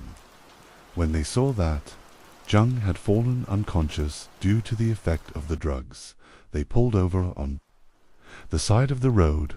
Xu got out of the car to check if he was fully under the influence, and Lin Fuxian, her father, took responsibility for strangling Jiang with a rope they had prepared. Meanwhile, her brother helped ensure that even if Jiang woke up, he wouldn't be able to resist. After Jiang Kaijin was strangled to death, the Lin family transported his body to the location where they planned to dispose of it. On the way, they discussed and aligned their confessions, preparing for what they would say if the crime was discovered. When they reached the western side of the Dongpu River, they hid in the grass, further tying Jiang up and covering his head with a black plastic bag. They securely fastened hollow bricks to his legs and threw him into the river. Concerned that the water was too shallow, Xu's father personally went into the river, dragged the body to the middle of the water, and then returned ashore. Afterward, the family drove to Taikong, abandoning Zhong's car there. Finally, they took the bank card they had found on Jiang and withdrew money from various ATMs. They believed the money was ill-gotten and felt it would be a waste not to use it. Using the PIN Xu had secretly recorded earlier, they managed to steal a total of 4.73 million new Taiwan dollars, roughly equivalent to $134,000 US 2 days. Later, to ensure that the body wouldn't resurface, Xu's father bought 2 diving suits and returned to the river.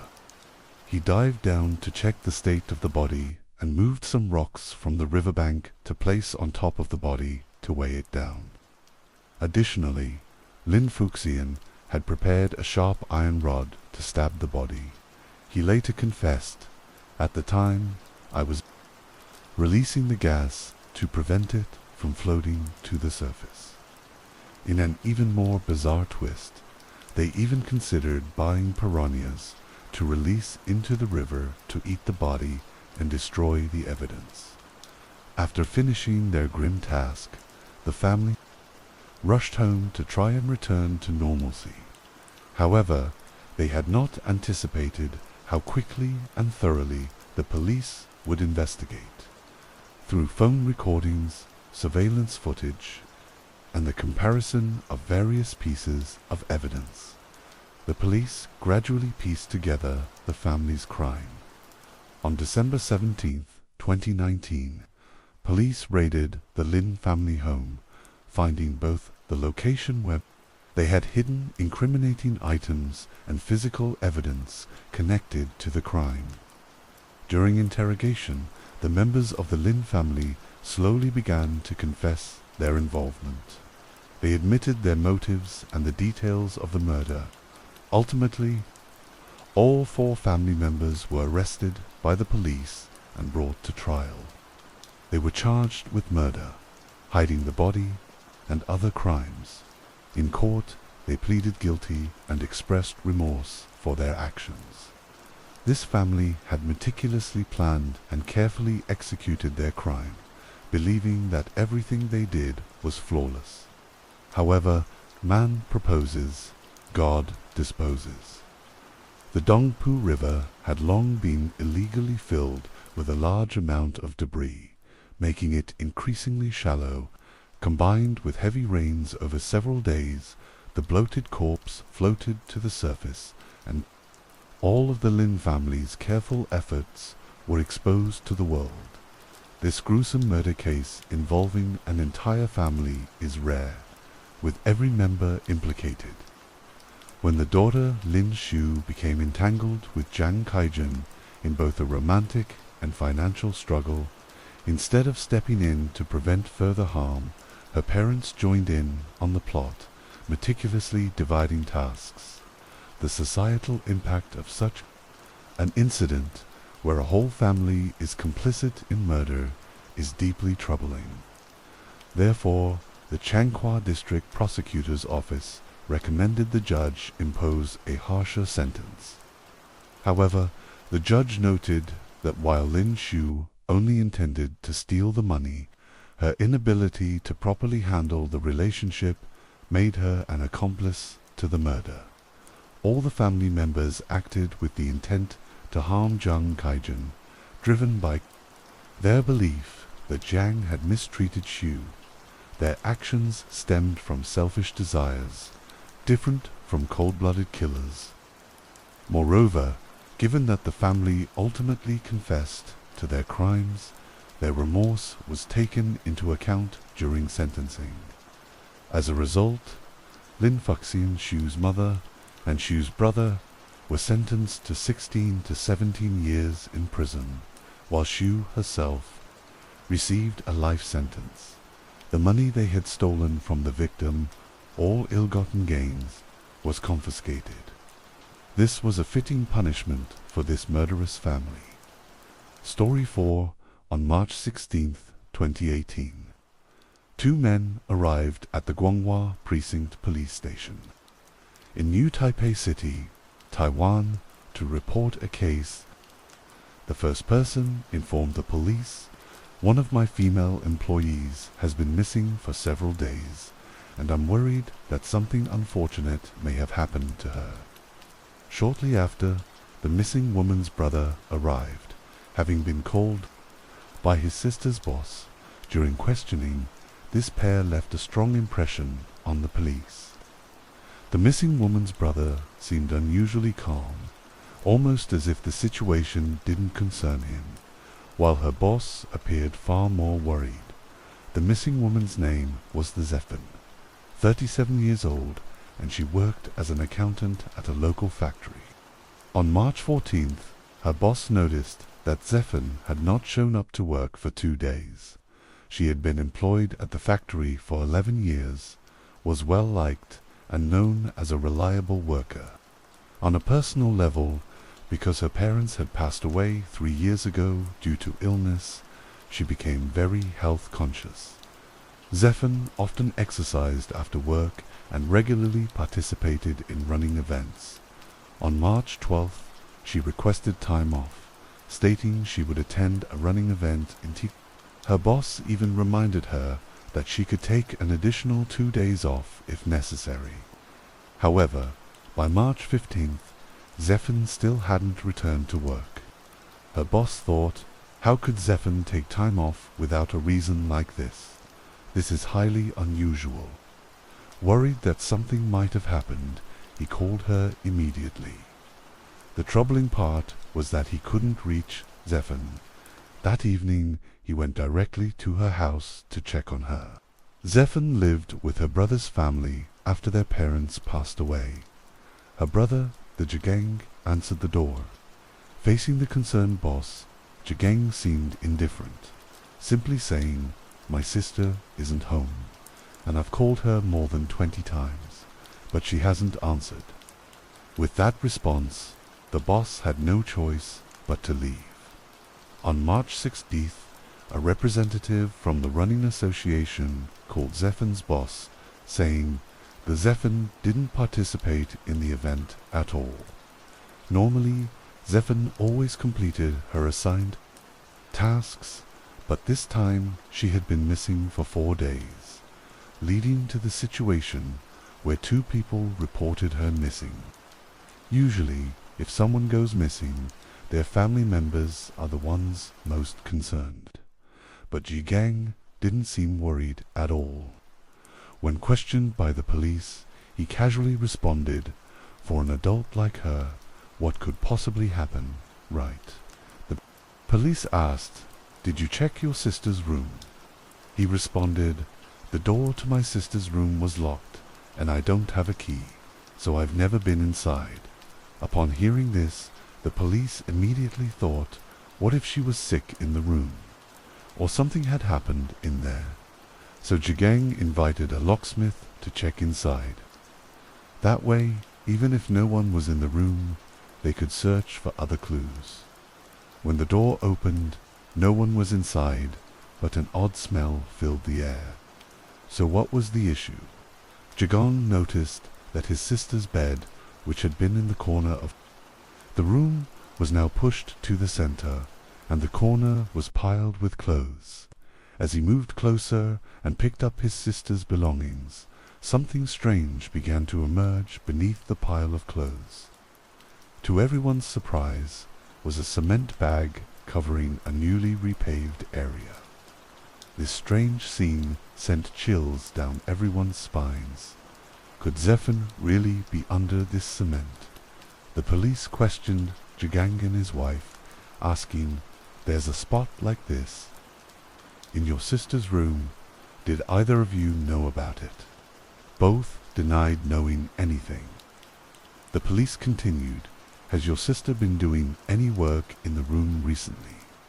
Again, both said they didn't know. From the initial observation, the cement had not fully dried, indicating that it had been poured recently. It was shocking that such a place existed in the house, and yet the brother and sister-in-law claimed they knew nothing about it. The case became even more suspicious. Upon further investigation, there were no signs of forced entry, and no property had been stolen. Moreover, surveillance footage showed that since March 12th, after Zephyr returned home on her scooter, she hadn't left the house. As police entered the home, they noticed the room was immaculately clean, unlike the typical condition of a house. With 2 young children, additionally, there were charms stuck on the front door and the bedroom door. In Zephyr's room, a meat grinder had recently been used, and there were traces of fresh vegetable oil. Considering all these factors, the police believed that Zephyr had been murdered, and the prime suspects were her brother Jigang and his sister-in-law Jiang Fanzhen. Meanwhile, Zephyr's friends had contacted the police concerned about her disappearance and provided information about their daily conversations with her. This directly led to increased suspicion of her sister-in-law Fanzhen. From these conversations, it became clear that Zephyr frequently mentioned conflicts with her sister-in-law.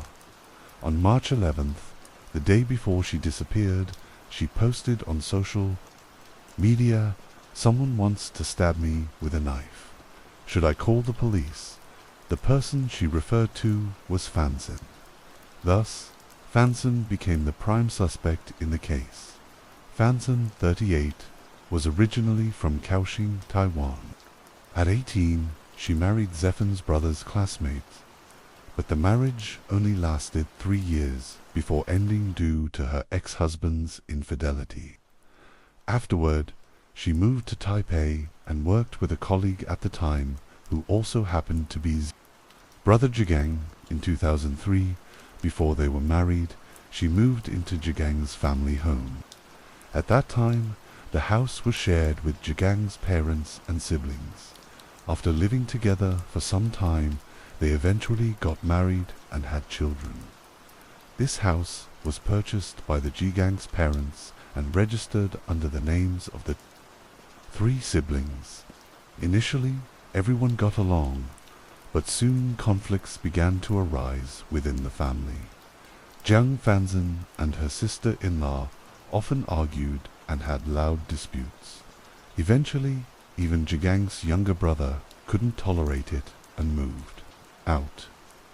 Neighbors described Zephyr as friendly and approachable, always greeting those around her warmly. Fanzhen, on the other hand, had a cold demeanor. Even when others greeted her in a friendly manner, she wouldn't respond. When her mother was alive, she often complained about her daughter-in-law's poor attitude, saying she was overly perfectionistic. While Jigong spent his days collecting scrap materials, his wife would stay at home, cooking only for herself, completely disregarding her mother-in-law and sister-in-law as family. During the police interrogation, Fanson remained very calm. She even asked, seeing that the suspect was strong-willed, the officers began using softer tactics during the questioning. It wasn't until her children arrived that tears welled up in Fanson's eyes. The police seized the opportunity and with empathetic words tried to persuade her to confess early, suggesting it would lead to a lighter sentence and allow her to see her children sooner. These words finally broke her resistance, and Fanson admitted, "My intent was to ensure Zephan would never see the sunlight again." She added, however, her husband Jigang had no knowledge of this. It was now confirmed that Zephan's body was buried in the concrete grave. The police immediately called the funeral home to prepare to open the concrete and recover the body. However, the process that day did not go smoothly because neither the forensic doctors nor the funeral staff had encountered such a situation before. They were concerned that hitting the concrete too hard could damage the body. After chiseling for half a day, they had only managed to break a small portion. Since it was already early morning, they decided to continue the work the following day. The next morning, after lighting incense to show respect for the deceased, the rescue team resumed chiseling. This time, they brought in an electric drill, and everything went much more smoothly. Once the concrete tomb was fully broken, a heartbreaking sight emerged. Zephan's body was wrapped in layers of towels, bed sheets, and secured with tape. The corpse had already begun to decompose, and there was a visible wound on her head. Everything at the scene raised more questions for the police. Could this really have been carried out by a woman like Fanson, creating a concrete tomb approximately 39 inches deep and about 12 inches wide? Would be a difficult task even for a grown man, and would leave a mess of dust and debris in the house. Was Jigen truly innocent in all this, from the time his sister went missing until she was found? Jigang had always displayed an aloof and calm demeanor, as if he knew everything all along. Although Fanson confessed to the crime before the concrete tomb was broken, any family member would hope that what was inside was not their sibling. However, Jigang showed no sorrow. Instead, he was already inquiring with the funeral home staff about how to handle the post-funeral arrangements.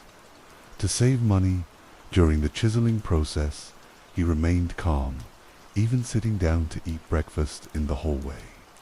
The police saw Jigang pacing back and forth and approached him, advising him not to worry too much. Unexpectedly, he responded, "What if this house becomes a crime scene?" This strange remark shocked everyone present and raised suspicion among the police that Jigang might be involved in the case. Shortly after, the police investigated Jigang's actions in the days following the crime. They found that Zhang Fanzhen had purchased concrete 3 times in a row by herself, while Jigang was at work during the time of the crime. This meant he was not present when Zephan was killed. In the end, the police cleared Jigen of suspicion. But whether or not he knew about the crime remains a big question. Some media outlets reported that Fanzhen's daughter hesitated and told the police that her father had entered her aunt's room, which was Zephan's room. If this was true, given the small size of the room, it would be hard not to notice something unusual upon entering. However, the police couldn't determine the exact time when the father entered the sister's room, so the matter was not investigated further. But after living in the family for 15 years, why would Fanzhen want Zephan dead? the investigation revealed two primary factors: a dispute over the ownership of the house and conflicts in their daily lives. As mentioned earlier, the house was registered under the names of the three siblings. However, Jigang's job as a security guard earned him only 9,000 yuan per month, and he initially contributed only 1,000 yuan to the household expenses. Later, after being reminded by his brother-in-law, he increased his contribution by another 1,000 yuan, which included daily living expenses for their two children. Fanson said that his lunch cost only 7 yuan, equivalent to about $1 US, and their financial struggles forced him to take on extra work as a janitor and a laborer, assisting others. This made it nearly impossible for him to pay off the house debt, let alone own a home of his own. Fanzin had mentioned moving out, but her husband always brushed it off, saying, "Let's wait until the kids are a bit older." Faced with this situation, Jigang was determined to hold his ground. He believed that the family property should be passed down to the sons, and that, as the sister, Zephan should move out. Among the three siblings, the younger brother, the Xiaowei, was in a slightly better financial position. He had been working since he was 18 and had already moved out. Because of Jigang's low income, the Zephan had to take on the responsibility of paying off the house debt. To make ends meet, she didn't even have time to date. Eventually, Zi was also registered as a co-owner of the house. Although she didn't have a good relationship with her sister-in-law, and her friends often advised her to move out, she still wanted to hold on to the house. First, because she was the one paying off the mortgage, and second, the house represented the love and memories of her parents. Zephan didn't want to give up those memories. Moreover, she didn't want the house to be taken over by someone else. There were also smaller conflicts in their daily lives. On October 26, 2017, Zephan posted a message on social media: "I see them in the morning, and I see them again at night. I don't even need to sleep anymore." From the comments and interactions with friends on the platform, it was clear that she was complaining about her sister-in-law deliberately slamming the refrigerator door or the toilet lid loudly while she was sleeping. To avoid direct conflict with her sister-in-law, she left a note on the refrigerator door that read, "Please close the door quietly. Thank you for your cooperation." However, this note didn't solve the problem and only escalated the conflict. Fanson confronted Zephan directly, argued with her, and even pushed her down. These altercations didn't happen just once. As the tensions grew, Fanson even threatened to stab someone with a knife, and the police did not rule out the possibility that she did this to force Zephan to surrender and voluntarily move out. The story became even more complicated when Zhang Fonson accused Zephan of having an inappropriate relationship with her brother. The reason was that one time their 80-year-old daughter saw her father enter his sister's room after drinking. From then on, whenever she saw her husband in Zephan's room, she suspected that they were either engaged in an improper relationship or talking badly about her. Zephan complained to her friends about these accusations, saying, "My sister is a crazy woman." In reality, this was the point when Zephan found herself in real danger. She had told her brother Jigang about these issues, but he chose not to confront the family conflict. Instead, he either avoided the situation or tried to smooth things over. Before the incident occurred, Fanson had even threatened to stab. Her sister-in-law and Zephan had considered going to the police to prevent things from getting worse. Jigang agreed that his family would move out the following year. Unfortunately, This decision came too late, and the Zephyr did not live to see that day. In addition to complaining to her brother, Zephyr had made several phone calls to Fan's family, complaining about the inconveniences caused by her sister. She confided in friends that even when their mother was alive, she had to call Fan's family because she was insulted and ridiculed by her daughter-in-law. Fanzan had divorced her previous husband due to his infidelity, so she was highly protective of her current family and wanted to maintain the image of a happy marriage in front of her parents. The phone calls from her sister-in-law made her feel deeply ashamed, and this was the final straw. On the morning of March 13th, after dropping her children off at school, Fanzan received a call from her family and learned that her sister had complained again. Zephyr had scolded Fanzan's father, saying, "You need to control your daughter or I'll kick her out." This enraged Fanzan, and she told her father and brother that she wanted to go home and kill her. At the time, they thought it was just an outburst of anger and didn't take it seriously. After returning home, Zephyr was preparing to go to work. Earlier, she had taken a photo of the bruise on her right shoulder caused by being shoved by her sister-in-law and sent it to her friends, mentioning it still hurt a little. That would be her last message. After coming out of the bathroom, her sister-in-law Zhang Fanzan stood at the front door, and the two began arguing as soon as they saw each other. Fanzan, using her stronger physique, overpowered Zephyr and tried to wrap tape around her head. These rolls of tape had been prepared in advance with the intent of using them to kill Zephyr, but previously, because her children were present, Fanzan had held back. However, in her panic, Zephyr bit Fanzan's hand.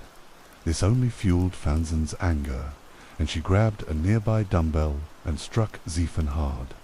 The blow to her head caused Zephyr immense pain, and she began vomiting, pleading with her sister to stop. But this did not stir any sympathy in Fanzan, who coldly replied, "It's too late for apologies now, sister." Fanzan then continued beating her until Zephyr went silent. Fanzan's body was covered in blood at this point, so she went to the bathroom, filled the tub with water, and washed the blood off herself before returning to the living room. When she heard that Zephyr was still breathing, instead of saving her, Fanzan furiously dragged her into the bathroom and submerged her head in the tub until she stopped breathing completely. After all that, Fanzan began thinking about how to deal with the body. She recalled a Hong Kong movie she had seen earlier where using cement to seal a body appeared to help mask the smell. So she rode her scooter to buy 15 bags of cement, each weighing about 9 pounds. But that wasn't nearly enough to cover the body. Over the next 2 days, while her husband was at work and her children were at school, she went to 3 hardware stores and bought 21 more bags of cement to complete the task. Notably, the money to buy the cement was taken from the Zephyr's savings jar, because Fanzan believed that the expenses for the cement, which she considered part of Zephyr's burial, should be paid with Zephyr's own money. It was clear that after Zephyr's death, Fanzan felt no remorse or sorrow. Her heart was filled with hatred and jealousy. Not long after, Ji Gang and his children moved out of the house. By August 2018, the house was sold at half the market price. In the end, the new Taipei City Criminal Court sentenced Zhang Fanzan to death for premeditated murder. In January 2019, the appeal court upheld the original sentence. It was a well-deserved punishment for the cruel actions of this sister-in-law. It also serves as a valuable lesson in how we handle relationships when living together. Story 5. The case took place in Nanjing, Jiangsu Province. China, on the afternoon of February 28, 2011. Two college students were hiking on Mount Junction. They were familiar with the small trails on this mountain. That day, they chose a narrow path to climb to the summit. As they reached the middle of the mountain, they suddenly smelled a strong, foul odor ahead. In the bushes, they vaguely saw several bags. Both felt very frustrated, one wondering who could be so inconsiderate as to litter and even go through the trouble of carrying trash halfway up the mountain to dump it. They wondered if this litter bug had too much free time on their hands. Out of curiosity, the two approached to take a closer look. When they opened the bags, they were met with a horrifying sight. Instead of trash, they found decomposing body parts. Trembling with fear, they immediately called the police.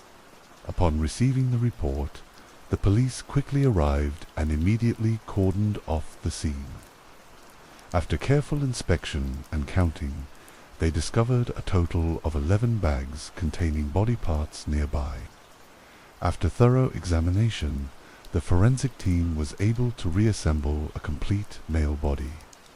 The victim was estimated to be between 40 and 50 years old, slightly overweight and quite muscular. The skull was fractured, clearly indicating death by blunt force trauma. The face was severely damaged. The time of death was estimated to be about 2 to 3 days prior.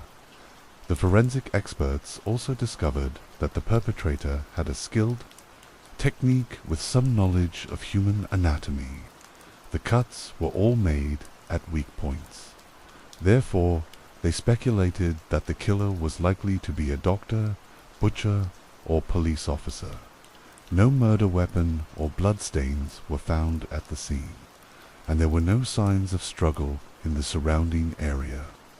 Thus, this was certainly not the primary crime scene, but merely a dump site. The victim's body parts were placed in black garbage bags tied with plastic cords. Due to rain 2 days earlier, footprints and fingerprints at the scene were no longer identifiable. So who is the victim? The police quickly reviewed missing person reports, hoping to find clues about the victim's identity. However, all efforts were in vain. They only received one report of a missing child who was found a few hours later. In the following week, there were reports of missing elderly women, but most had either gotten lost or run away from home. There were no missing middle-aged men.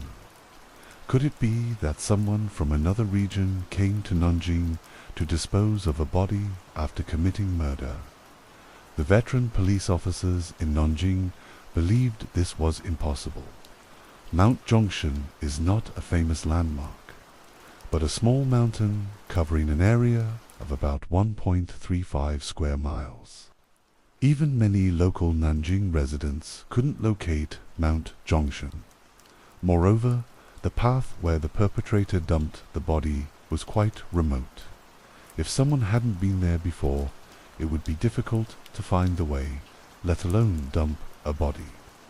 Furthermore, if an outsider came to Nanjing to dispose of a body, why not dump it in more remote rural areas or on barren hills near the urban-rural fringe, rather than on Mount Junction, which is close to universities and residential areas?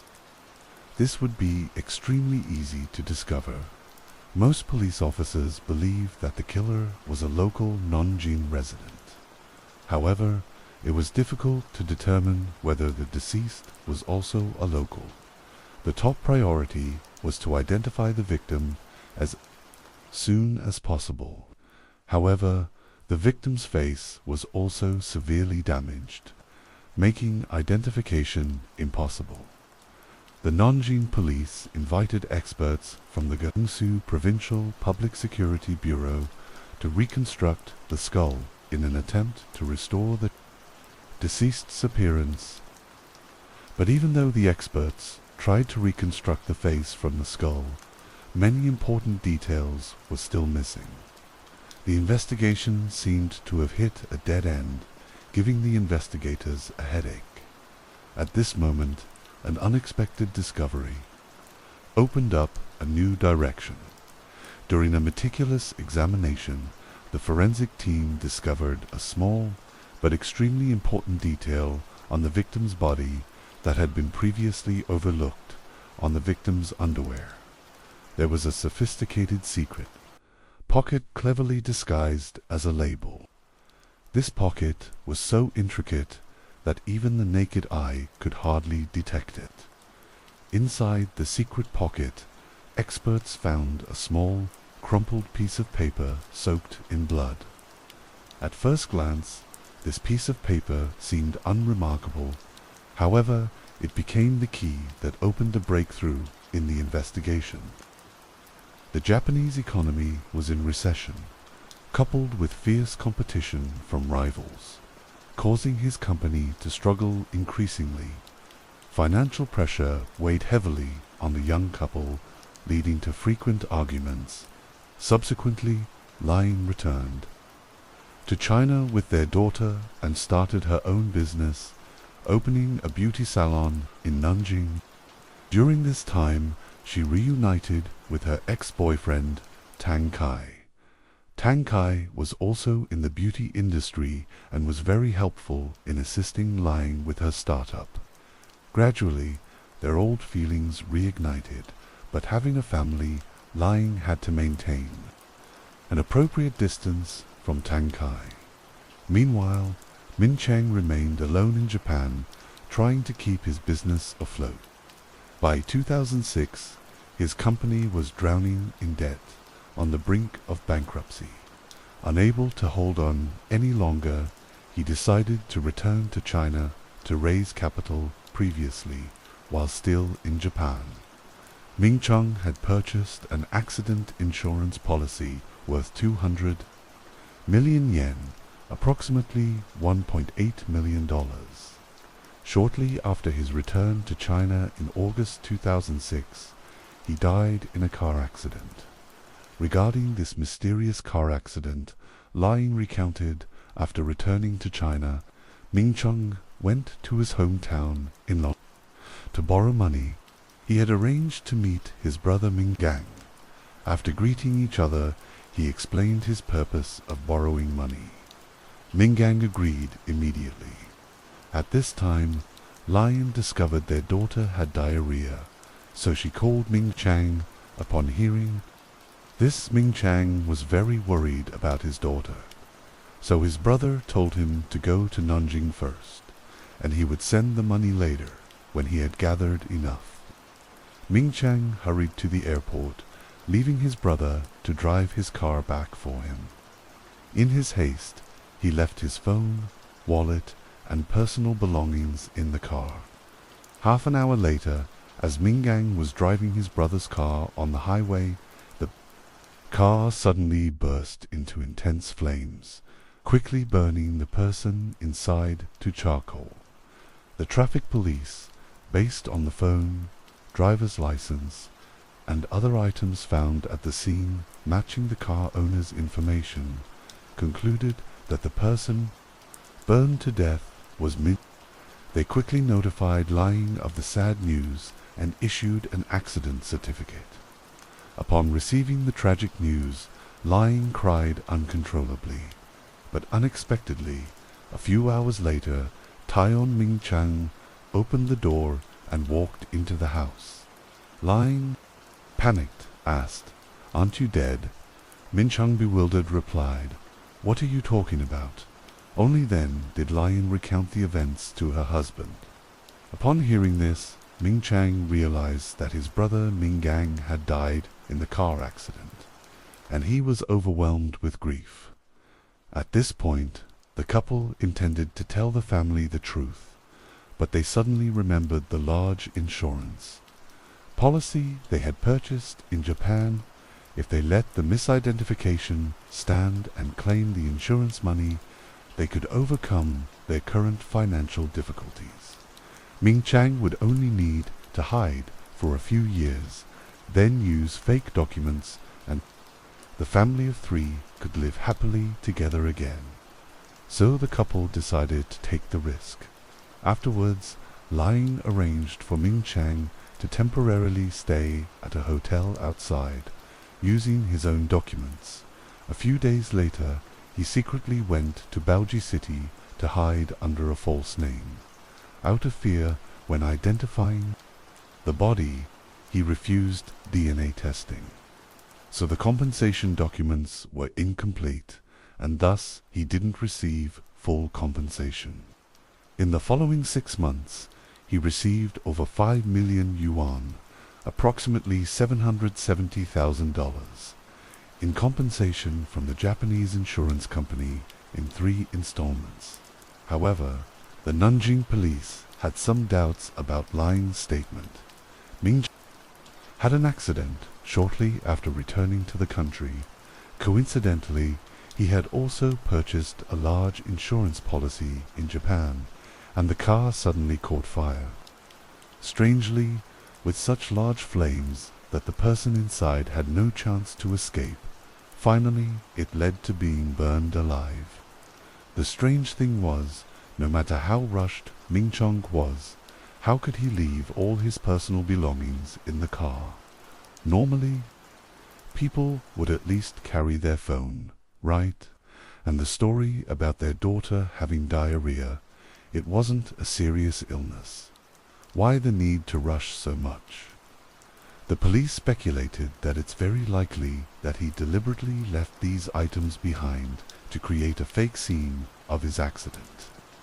This could very well be a carefully planned murder for insurance fraud by the couple Ming Chong and Liang, not hesitating to sacrifice the life of his own brother, but due to the carelessness of the examiner, once the body was cremated, all evidence was gone, and this case could no longer be investigated. After Ming Chang's death, Liang naturally sold her husband's company in Japan and gave 2 million yuan, about $308,000 of the proceeds to her in. She kept the 5 million yuan, about $770,000, insurance money for her own business. So Ming Chang lived a life of hiding in Shanxi and Hunan provinces. Meanwhile, Liang in Nanjing ran her beauty salon very successfully.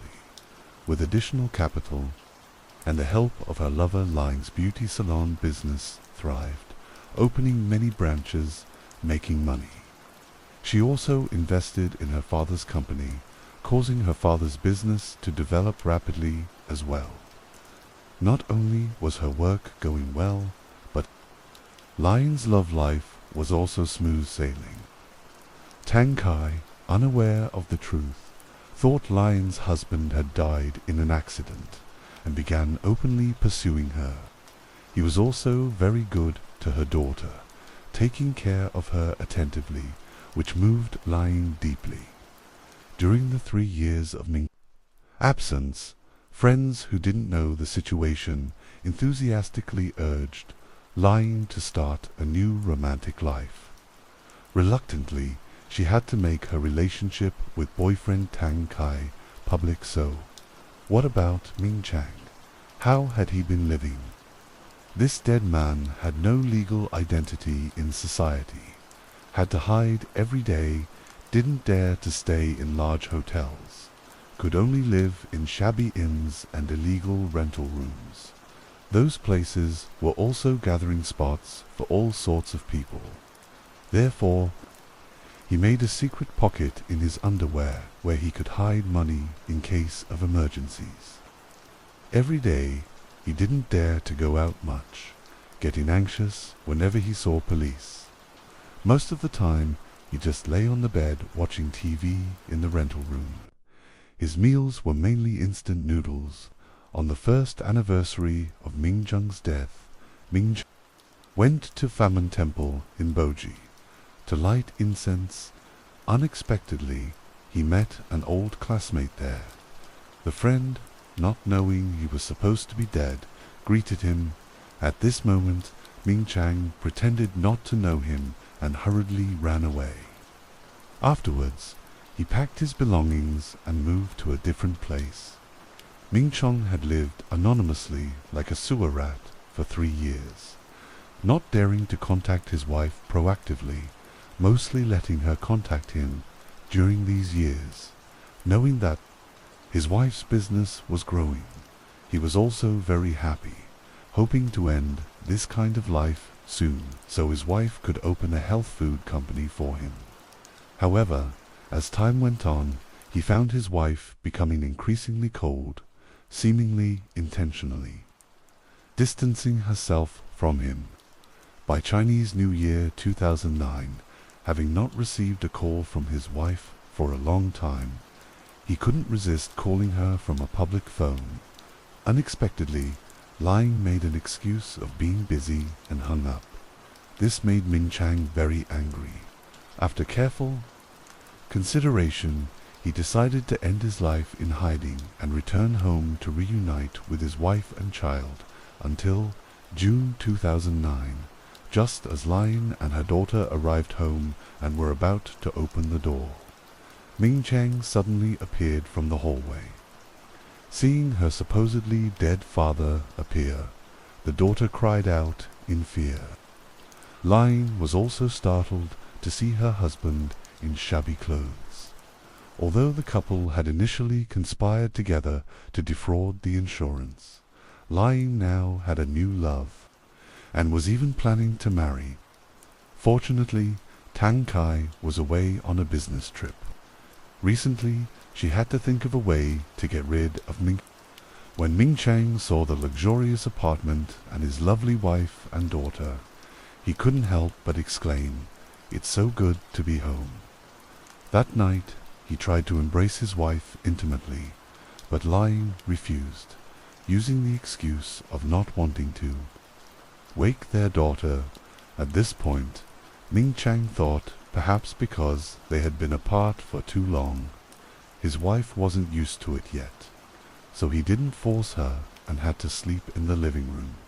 A few days later, Lion took their daughter to her parents' home. The innocent child blurted out that her father had returned. This greatly surprised Mr. Su. After questioning, she had to tell her father the whole story. Upon learning the truth, Mr. Su scolded his daughter for being reckless, saying she shouldn't have been involved in such illegal activities, but at this point, saying those things was no longer helpful. Ming Chang was rejected by his wife every night with various excuses. One night, Lying deliberately stayed out until midnight, only to find her husband still waiting for her. He ignored her protests and forced himself on her. At this point, Lying had feelings for someone else, so she felt extremely distressed. With no other choice, she had to ask her father for help. By then, Mr. Su had assets worth tens of millions of yuan, millions of dollars, and he thought only money could drive him away. So the next day, Lying gave her husband a bank card with 3 million yuan, about $462,000, saying this was the insurance compensation, the part he deserved. She told him to take this money and start a new life, and that she would take good care of their daughter. Faced with this action from his wife, Ming Chang slapped her, questioning if she had another man. Lion could only cry and beg for her husband's forgiveness. At this moment, Ming Chang understood that he had become redundant and could no longer live in this family.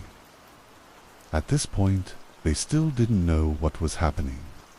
It wasn't until the police arrived and took them back home that they realized that burning house was their own. Shortly after the police arrived at the scene, the firefighters also arrived. While extinguishing the fire, the police began searching for witnesses and suspicious people around the area. A police officer discovered a suspicious man nearby, but when he was about to approach and question him, the man ran away. around 7 o'clock a.m., when it was light outside, the fire was finally extinguished. Because it was a wooden house and the fire was so large, almost the entire house was completely burned down, with only some of the first floor frames left standing and about to collapse. Even the first floor of the neighboring house was affected. Afterward, the police cordoned off the scene. After the fire was extinguished, the scene of the fire appeared like a tragic battlefield. The destructive power of the fire, along with the large amount of water used to extinguish it, had destroyed many important pieces of evidence. However, through careful searching, investigators discovered several gas canisters at the scene, a clear sign that this was a deliberate arson. Among the blackened ruins, the police found 2 charred bodies. Notably, both victims were lying straight, with no signs of contortion. This discovery led to a hypothesis. It was very likely that these 2 victims had died before the fire occurred.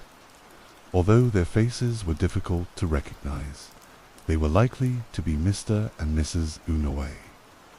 The forensic results later confirmed that they were Mr. Masayuki Inoue and Mrs. Aki Inoue, the owners of the house. The autopsy results showed that both victims had more than 10 deep stab wounds to their internal organs, and the cause of death was excessive blood loss.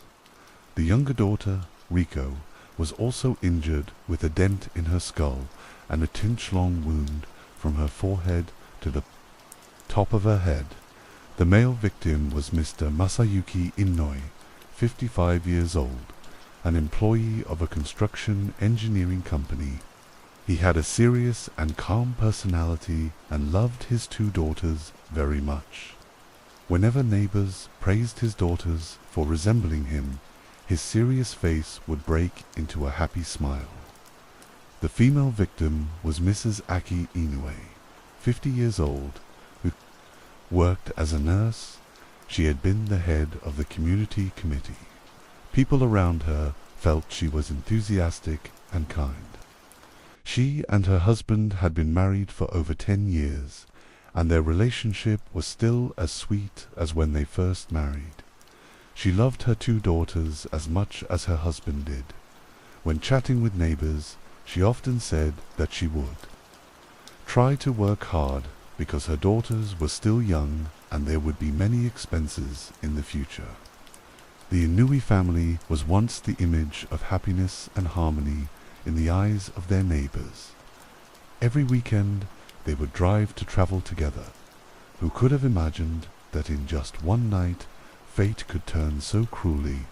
Mr. and Mrs. Inoue had passed away forever, leaving behind 2 orphan daughters.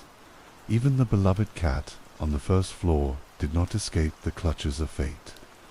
The pain of losing their loved ones so suddenly and violently plunged Koto and Riko into deep sorrow. This peaceful area had never witnessed such a brutal crime. Faced with this tragedy, the police force quickly launched an investigation. Determined to bring the perpetrator to light, restore justice for the Inoue family, and alleviate the fear that was enveloping the community. Although, when reporting to the police, Koto had said that a burglar had broken into the house. Based on the fire situation, the police believed that the perpetrator might have planned in advance, deliberately, setting the fire to destroy evidence. Therefore, they began to investigate the social relationships of the Inoue couple. Surprisingly, just 9 hours after the incident occurred, at 7 p.m. on the same day, the police received a confession call. The man on the other end of the line, crying, said, "I killed someone." After receiving the report, the police asked him to stay where he was, not to move, then quickly set out to the location where he was, which was a patrol police station about 18.6 miles from the victims. house. It turned out that this man intended to go there to turn himself in, but found that there were no police on duty, so he called the police station. The police quickly arrived at the scene. The man had driven there himself, and there was nothing notable in the car. On his face were clear marks from the incident, obvious burns, and the little finger on his right hand appeared to be broken. He seemed very emotionally unstable and moved stiffly. When the police asked about the specific situation, he stammered and couldn't speak clearly. The interrogation lasted until 2 a.m. the next day before yielding results. From the fragmented confessions, a horrifying picture gradually emerged. Afterward, the police arrested the man on charges of premeditated murder. He was quickly taken for treatment to prepare for the next steps of the investigation and trial process. 1 day later, after completing treatment at 2 p.m., this man was taken away by the police. At the same time, the media also reported on this incident. According to the information, the suspect was 19 years old, a high school student. According to law at that time, 20 years old was considered an adult, so he was still considered a minor. When facing the public, the police had to cover his face. The windows of the police car were also covered with black curtains to prevent others from photographing his face. Moreover, in media reports, all personal information that could identify the suspect, such as his real name, place of residence, and photos, was not allowed to be disclosed. In the Kofu arson case, because the suspect's personal information was not disclosed, in just a few short days, public curiosity quickly reached its peak. All kinds of rumors spread wildly on the internet. Regarding the suspect's real name, some said his surname was Okamoto, others said it was Yoshida. Some said he had blonde hair, a fierce face, and looked very scary. In the rumors, the surname Miura was also mentioned many times. In Kofu City, there were many vineyard managers with the surname Miura. Therefore, their reputation was also negatively affected, leading to a decrease in the vineyard's revenue. In a short time, social media was flooded with photos of suspected perpetrators, causing a wave of suspicion and seriously affecting the lives of many innocent people. A rumor spread on the internet that was even harder for the public to accept, claiming that the suspect was a schoolmate of Koto.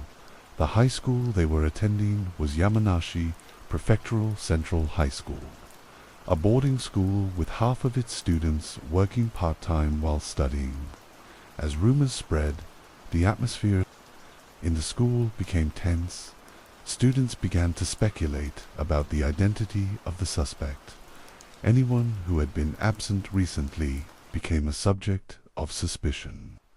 In addition to being curious about the suspect's identity, the public also wanted to know what deep grudge he had against the Inouye family.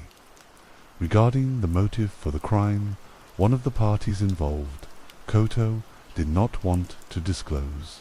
Therefore, more rumors emerged. Among the rumors that were put forward, a hypothesis emerged suggesting that the suspect was someone who had pursued Koto. According to this, the man had been prevented by Koto's parents when trying to approach her at school, leading to resentment and determination for revenge. Another stream of public opinion made more serious accusations about Koto, claiming that she had a promiscuous lifestyle and maintained multiple ambiguous relationships. They speculated that the suspect, one of Koto's pursuers, upon learning the truth, felt he had misplaced his affections, thus leading to frenzied revenge. Some even suspected that Koto was involved in this case because she was not injured. There were even extreme opinions suspecting Koto of being an accomplice in the case, based on the fact that she was not injured. However, the truth about Koto was completely opposite to these malicious rumors.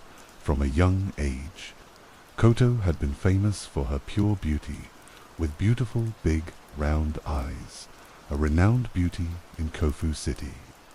In addition, she could play the piano and paint like a main character in a shoujo manga. At school, Koto had a gentle personality and was polite to everyone. Although she initially had difficulty in communication with continuous efforts, Koto gradually became more confident and lively, getting along better with her classmates. Not only focusing on studying, Koto also actively participated in extracurricular activities. She was an energetic member of the baseball club and the drama club, where she showed her passion for scriptwriting, with excellent academic achievements. And a high sense of responsibility, Koto quickly became an important member of the student council. She became an ideal role model and inspiration for many classmates. Although admired and pursued by many people, she always declined. When tragedy struck her family, Koto suddenly became the focus of unwanted attention.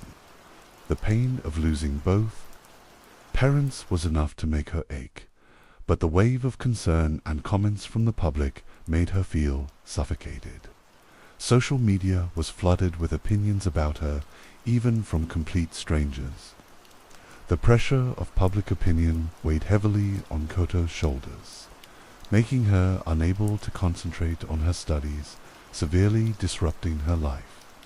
Just 9 days after the tragedy, when the police investigation was still in a sensitive stage, a newspaper published information about the suspect, disregarding regulations protecting minors.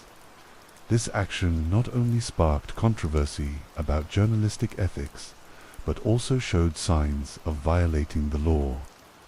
Notably, this was not the first time this newspaper had crossed the boundaries of professional ethics. In the past, they had repeatedly disclosed information about juvenile offenders despite legal regulations. However, they still insisted that, considering the fact that this crime was premeditated and had very serious consequences, they decided to report it this way. Just a few months before the incident occurred, the Japanese parliament had passed a bill lowering the age of adulthood from 20 to 18. Along with that, the juvenile law was also amended, creating the concept of special minors for those aged 18 to 19 with stricter penalties. According to the new law, after a prosecutor indicts a special minor, the press is allowed to disclose the identity and image of the subject. However, the newspaper's action was still considered to be beyond legal limits for two main reasons. First, at that time, the investigation was still ongoing and there had been no official indictment decision. Second, these new regulations would only take effect from the following year. Therefore, this newspaper was publicly criticized by many Japanese bar associations. However, thanks to this article, more details about the case were revealed. The suspect's name was Yuki Endo, 19 years old, a high school student, a schoolmate of Koto, and he was also a member of the student council. After getting to know Koto, he actively created many opportunities to interact and was very attentive to her every action.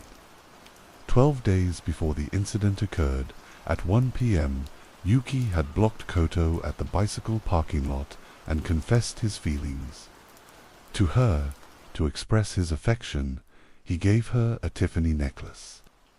But Koto gently declined, explaining that they didn't really know each other yet, and she didn't want to enter a relationship with someone she wasn't truly familiar with. However, Koto's rejection did not make Yuki give up. A few days later, one day after school, he secretly followed Koto home, and thus learned her home address.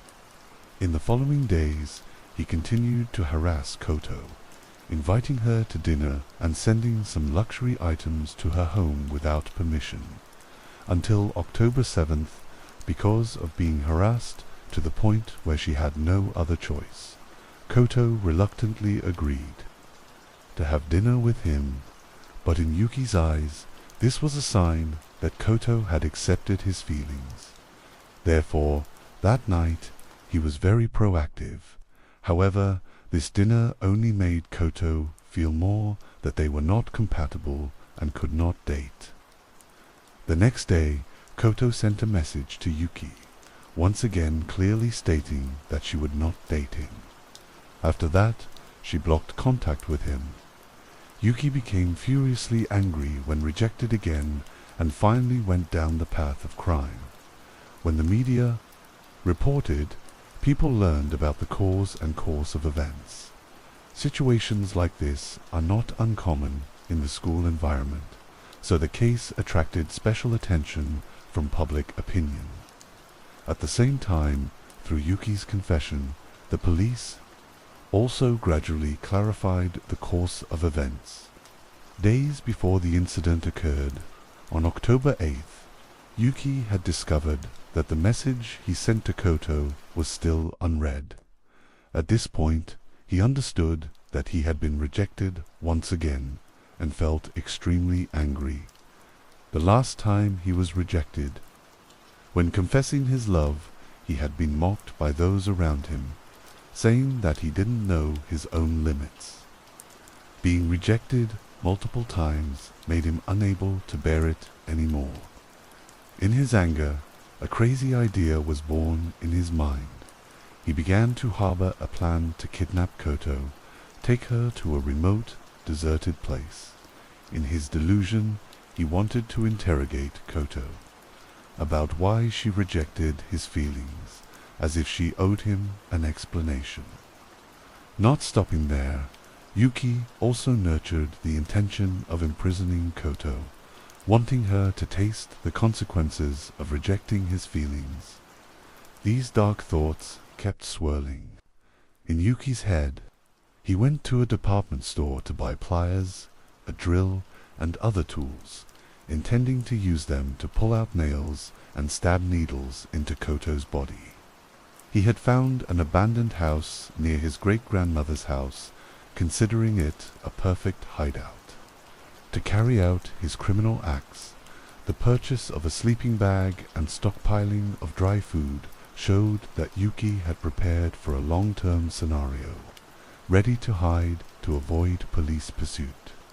After preparations were complete, he began to closely monitor Koto's every move at school, waiting for an opportunity to act.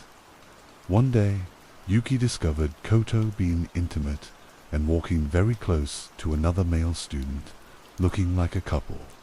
Seeing this scene, the flames of jealousy and anger burned away Yuki's reason. He immediately abandoned the kidnapping plan and decided to use a more cruel method to leave Koto with an unforgettable memory for life. However, the male friend who had a close relationship with Koto was actually a female student dressed in somewhat masculine clothing. After deciding on the new plan, Yuki went to buy several different types of knives, a 7-inch cleaver and a fruit paring knife. He also went online to watch videos on how to explode gas canisters and break windows without making noise. In the following days, he successively prepared window-breaking tools, 3 lighters, and 9 gas canisters. On October 7th, Yuki didn't go to school, which made his classmates feel very strange because he had never been absent before. Some speculated that the failed confession had affected him. However, no one could have imagined what horrific events would unfold the next day. In the early hours of October 12th, Yuki drove with all the tools to Koto's house, intending to end the life of the girl he liked and her family with his own hands. At 3:20 a.m., he arrived in front of Koto's house. He paced back and forth outside the house, hesitating for 10 minutes. Finally determined to act, he taped up a window on the ground floor, then broke the glass to break in. During this process, he did not make much noise. Then Yuki sneaked into the bedroom on the first floor where Koto's parents were sleeping. When the couple heard the noise, they drowsily woke up to see what was happening. But taking advantage of their not being fully awake, Yuki stabbed Mr. Masayuki, the victim. Both resisted and called for his wife, but the attacker did not stop. When Mrs. Aki woke up, the scene before her eyes terrified her. She didn't have time to think much, but instinctively ran out of the room.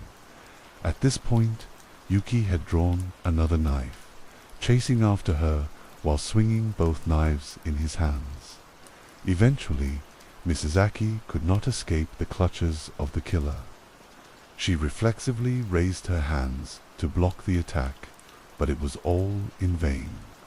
Soon after, she also collapsed on the floor. At this point, Yuki discovered Riko coming downstairs. He wounded Riko, but didn't chase after her anymore.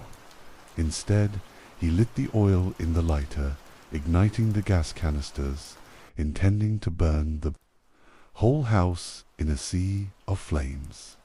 But he himself was also injured in the process. After finishing these actions, Yuki left the scene, but he didn't run away. Instead, standing outside with the neighbors who had discovered the situation, watching the flames rise. During this time, a police officer suddenly approached to question him, causing him to panic and flee. Driving to an empty house 18.6 miles, 30 kilometers away, where he had initially planned to kidnap Koto, by evening, feeling desperate about everything, he decided to turn himself in. On the day of the incident, Koto was supposed to represent high school students in giving a speech at a youth education seminar. Her parents were proud and expected her to have a bright future, but this fire had completely destroyed that speech while also destroying a happy family. During the police interrogation, Koto kept blaming herself. She said that she should have been the target of revenge. Why wasn't she targeted? It was because of her that her innocent parents and sister were implicated. Yet, she was the only one unharmed. On April 8, 2022, the Kofu City Prosecutor's Office indicted Yuki Endo. He was charged with premeditated murder and arson. At this time, the revised juvenile law had also officially taken effect. Media outlets rushed to report on this case. Much information related to the suspect was brought to light. According to the information, Yuki Endo's birth name was Yuki Watanabe. He was then 19 years old, living with his parents in Chiba near Kofu City. From a young age, he had an introverted personality, often hiding and not daring to come out when guests visited the house. When he was in second or third grade of elementary school, Yuki's father was arrested for stealing water heaters from a water supply company. Unexpectedly, this news quickly spread in the elementary school. His classmates hated him, didn't want to play with him, and even bullied him. After that, Yuki became very afraid of going to school. This incident also became a deep wound in his heart. Over time, his classmates gradually forgot about that shameful incident. But Yuki's family experienced major upheaval. His parents often argued in front of him, even physically fighting, throwing objects at each other, sometimes even using knives to fight. When he was in 5th grade, another incident occurred. A close friend suspected Yuki of stealing his game card. Even after searching Yuki's entire house, they couldn't find it. He repeatedly assured his mother that he didn't steal. His mother, in her heart, also didn't believe her son would do something like his father. She thought this was because the friend's parents didn't want their child to play with Yuki, so they deliberately framed him. Later, when Yuki was 12 years old, his mother had him transfer schools, but the parents of that friend had told others about this incident, angrily saying that this child would be spoiled by his mother's indulgence. After transferring schools when he was in 6th grade, Yuki became obsessed with the manga series Death Note. He even told those around him that just by writing someone's name down, you could eliminate troublesome people, and that feeling must be very interesting. He also wanted to do such things. That year, conflicts in Yuki's family became more serious, and finally his parents divorced. After that, his mother quickly remarried. When he was 13, he changed his surname from Watanabe to Endo. Not long after, this new family had a new member, and he had a younger sister. Yuki's stepfather was a wealthy man. As a result, his life became more affluent before he even graduated. From elementary school, he had his own iPhone. He even brought an expensive golf club to school to show off, making many classmates feel envious. However, the relationship between Yuki and his stepfather was actually not good. Once, when he was playing by the river, he accidentally fell into the water. His stepfather stood beside, watching him struggle, even laughing. After rescuing him, his stepfather said, "Who do you think allowed you to survive?" From then on, Yuki became afraid of his stepfather. At 13, Yuki entered a junior high school in Kofu City and joined the tennis club. In the summer of his first year of junior high, the school organized an outdoor activity in a forest. At that time, Yuki experienced rare moments of joy. Not long after that, he lost the tennis match. After being severely reprimanded by the coach, he decided to leave the tennis club. Due to the newborn sister, the family apartment became crowded. Therefore, his stepfather rented an additional apartment next door and let Yuki live there alone. His mother also agreed. Sometimes he could hear the laughter of his stepfather and others from across the wall, making him feel as if that family only had the three of them, while he was just an extra. However, this life didn't last long. When he was 14, his stepfather passed away due to illness. Throughout his junior high school years, Yuki had almost no presence and hardly any friends. When he entered high school, he wanted to change his past self, hoping that in the future he could find a good job. Therefore, he began to act positively. I showed a strong determination to improve himself and integrate into the school environment. Never being late for school and always taking detailed notes showed a high sense of discipline.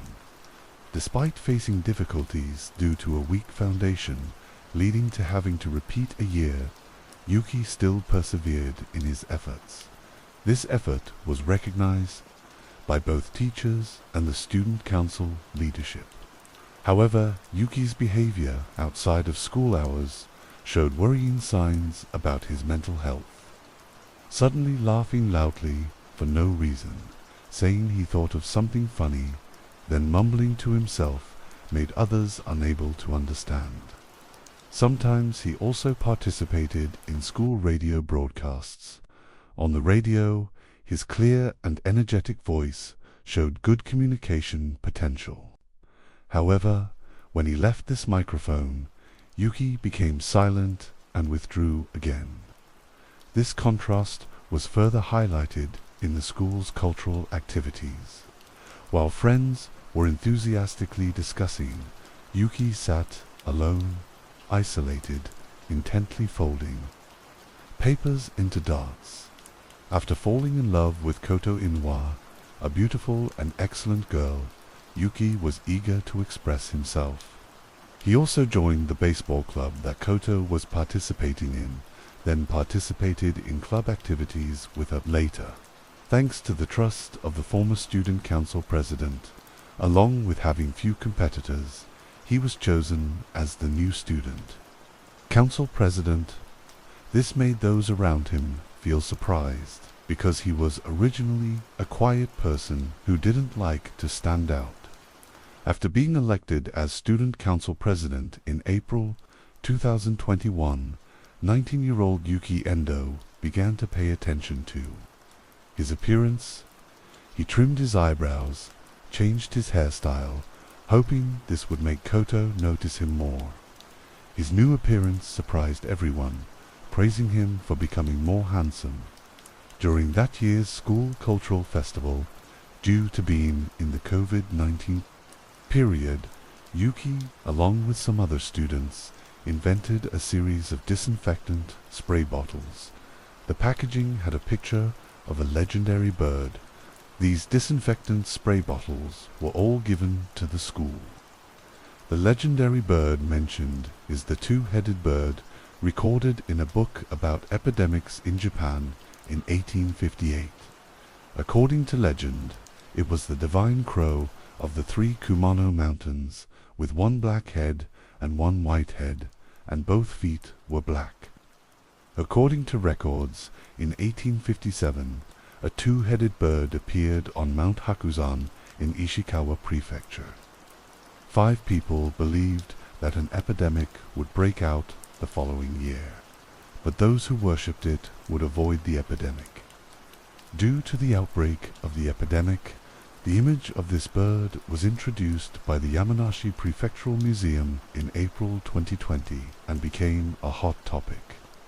In October of that year, during the epidemic prevention period, the disinfectant spray bottle, invented by Yuki and his friends, was highly appreciated by the authorities and was published in local newspapers. He thought these achievements could win Koto's affection. However, the reality was not so. At home, Yuki and his mother had an argument about employment after high school graduation. His mother wanted to arrange a job for him, but he didn't like it. He felt that if he did that job, his efforts in high school would be in vain. Even if he earned money from that job, his mother would take it away. After being rejected by Koto, Yuki completely lost his reason and went down a path of no return. 2 years after the incident occurred, the trial of Yuki Endo was held at the Kofu City Court. Yuki Endo was charged with premeditated murder, arson, and other charges. In court, when faced with the prosecutor's accusations, Yuki always remained silent. The defense argued that during his upbringing, he was unfortunate, which affected his personality, leading to mental disorders, rendering him incapable of criminal responsibility. However, later a psychiatrist appointed by the prosecutor conducted a psychological assessment of Yuki Endo and rejected this view. The case went through 21 court sessions and ended on January 18, 2024. This time, Yuki Endo was no longer silent. He admitted his crimes and showed remorse, but did not want to apologize to the victims. Koto Inoue appeared in court via video connection and expressed her opinion. She always blamed herself for implicating her family regarding how the defendant, Yuki Endo, would be sentenced due to fear of retaliation and to protect her sister Riko. She didn't say much. After the trial, the court announced the verdict. The defendant, Yuki Endo, was guilty of premeditated murder, arson, and other charges. and was sentenced to death. After the trial, the defense disagreed with the verdict and appealed to the Tokyo High Court. However, just one day later, at Yuki Endo's own request, the lawyer withdrew the appeal. The media reported on Yuki Endo's death sentence. Only his mother was in extreme pain. This was the first time in Japanese judicial history that a special minor had been sentenced to death, so it attracted much attention. Everyone sympathized with the two sisters, Koto and Riko, who lost their parents in just one night. They also lamented that the theft by Yuki Endo's father when he was young had left a lifelong shadow on him. Most of the public believed that the death sentence was deserved, as it was the best possible consolation for the victims. As the rain gently falls and the night grows deeper, thank you for joining me here. True crime stories remind us of life's mysteries and the importance of staying aware, even as we seek comfort in the quiet of the night. If you've enjoyed tonight's tale, don't forget to like, share, and subscribe. Let the rain carry you to a peaceful sleep.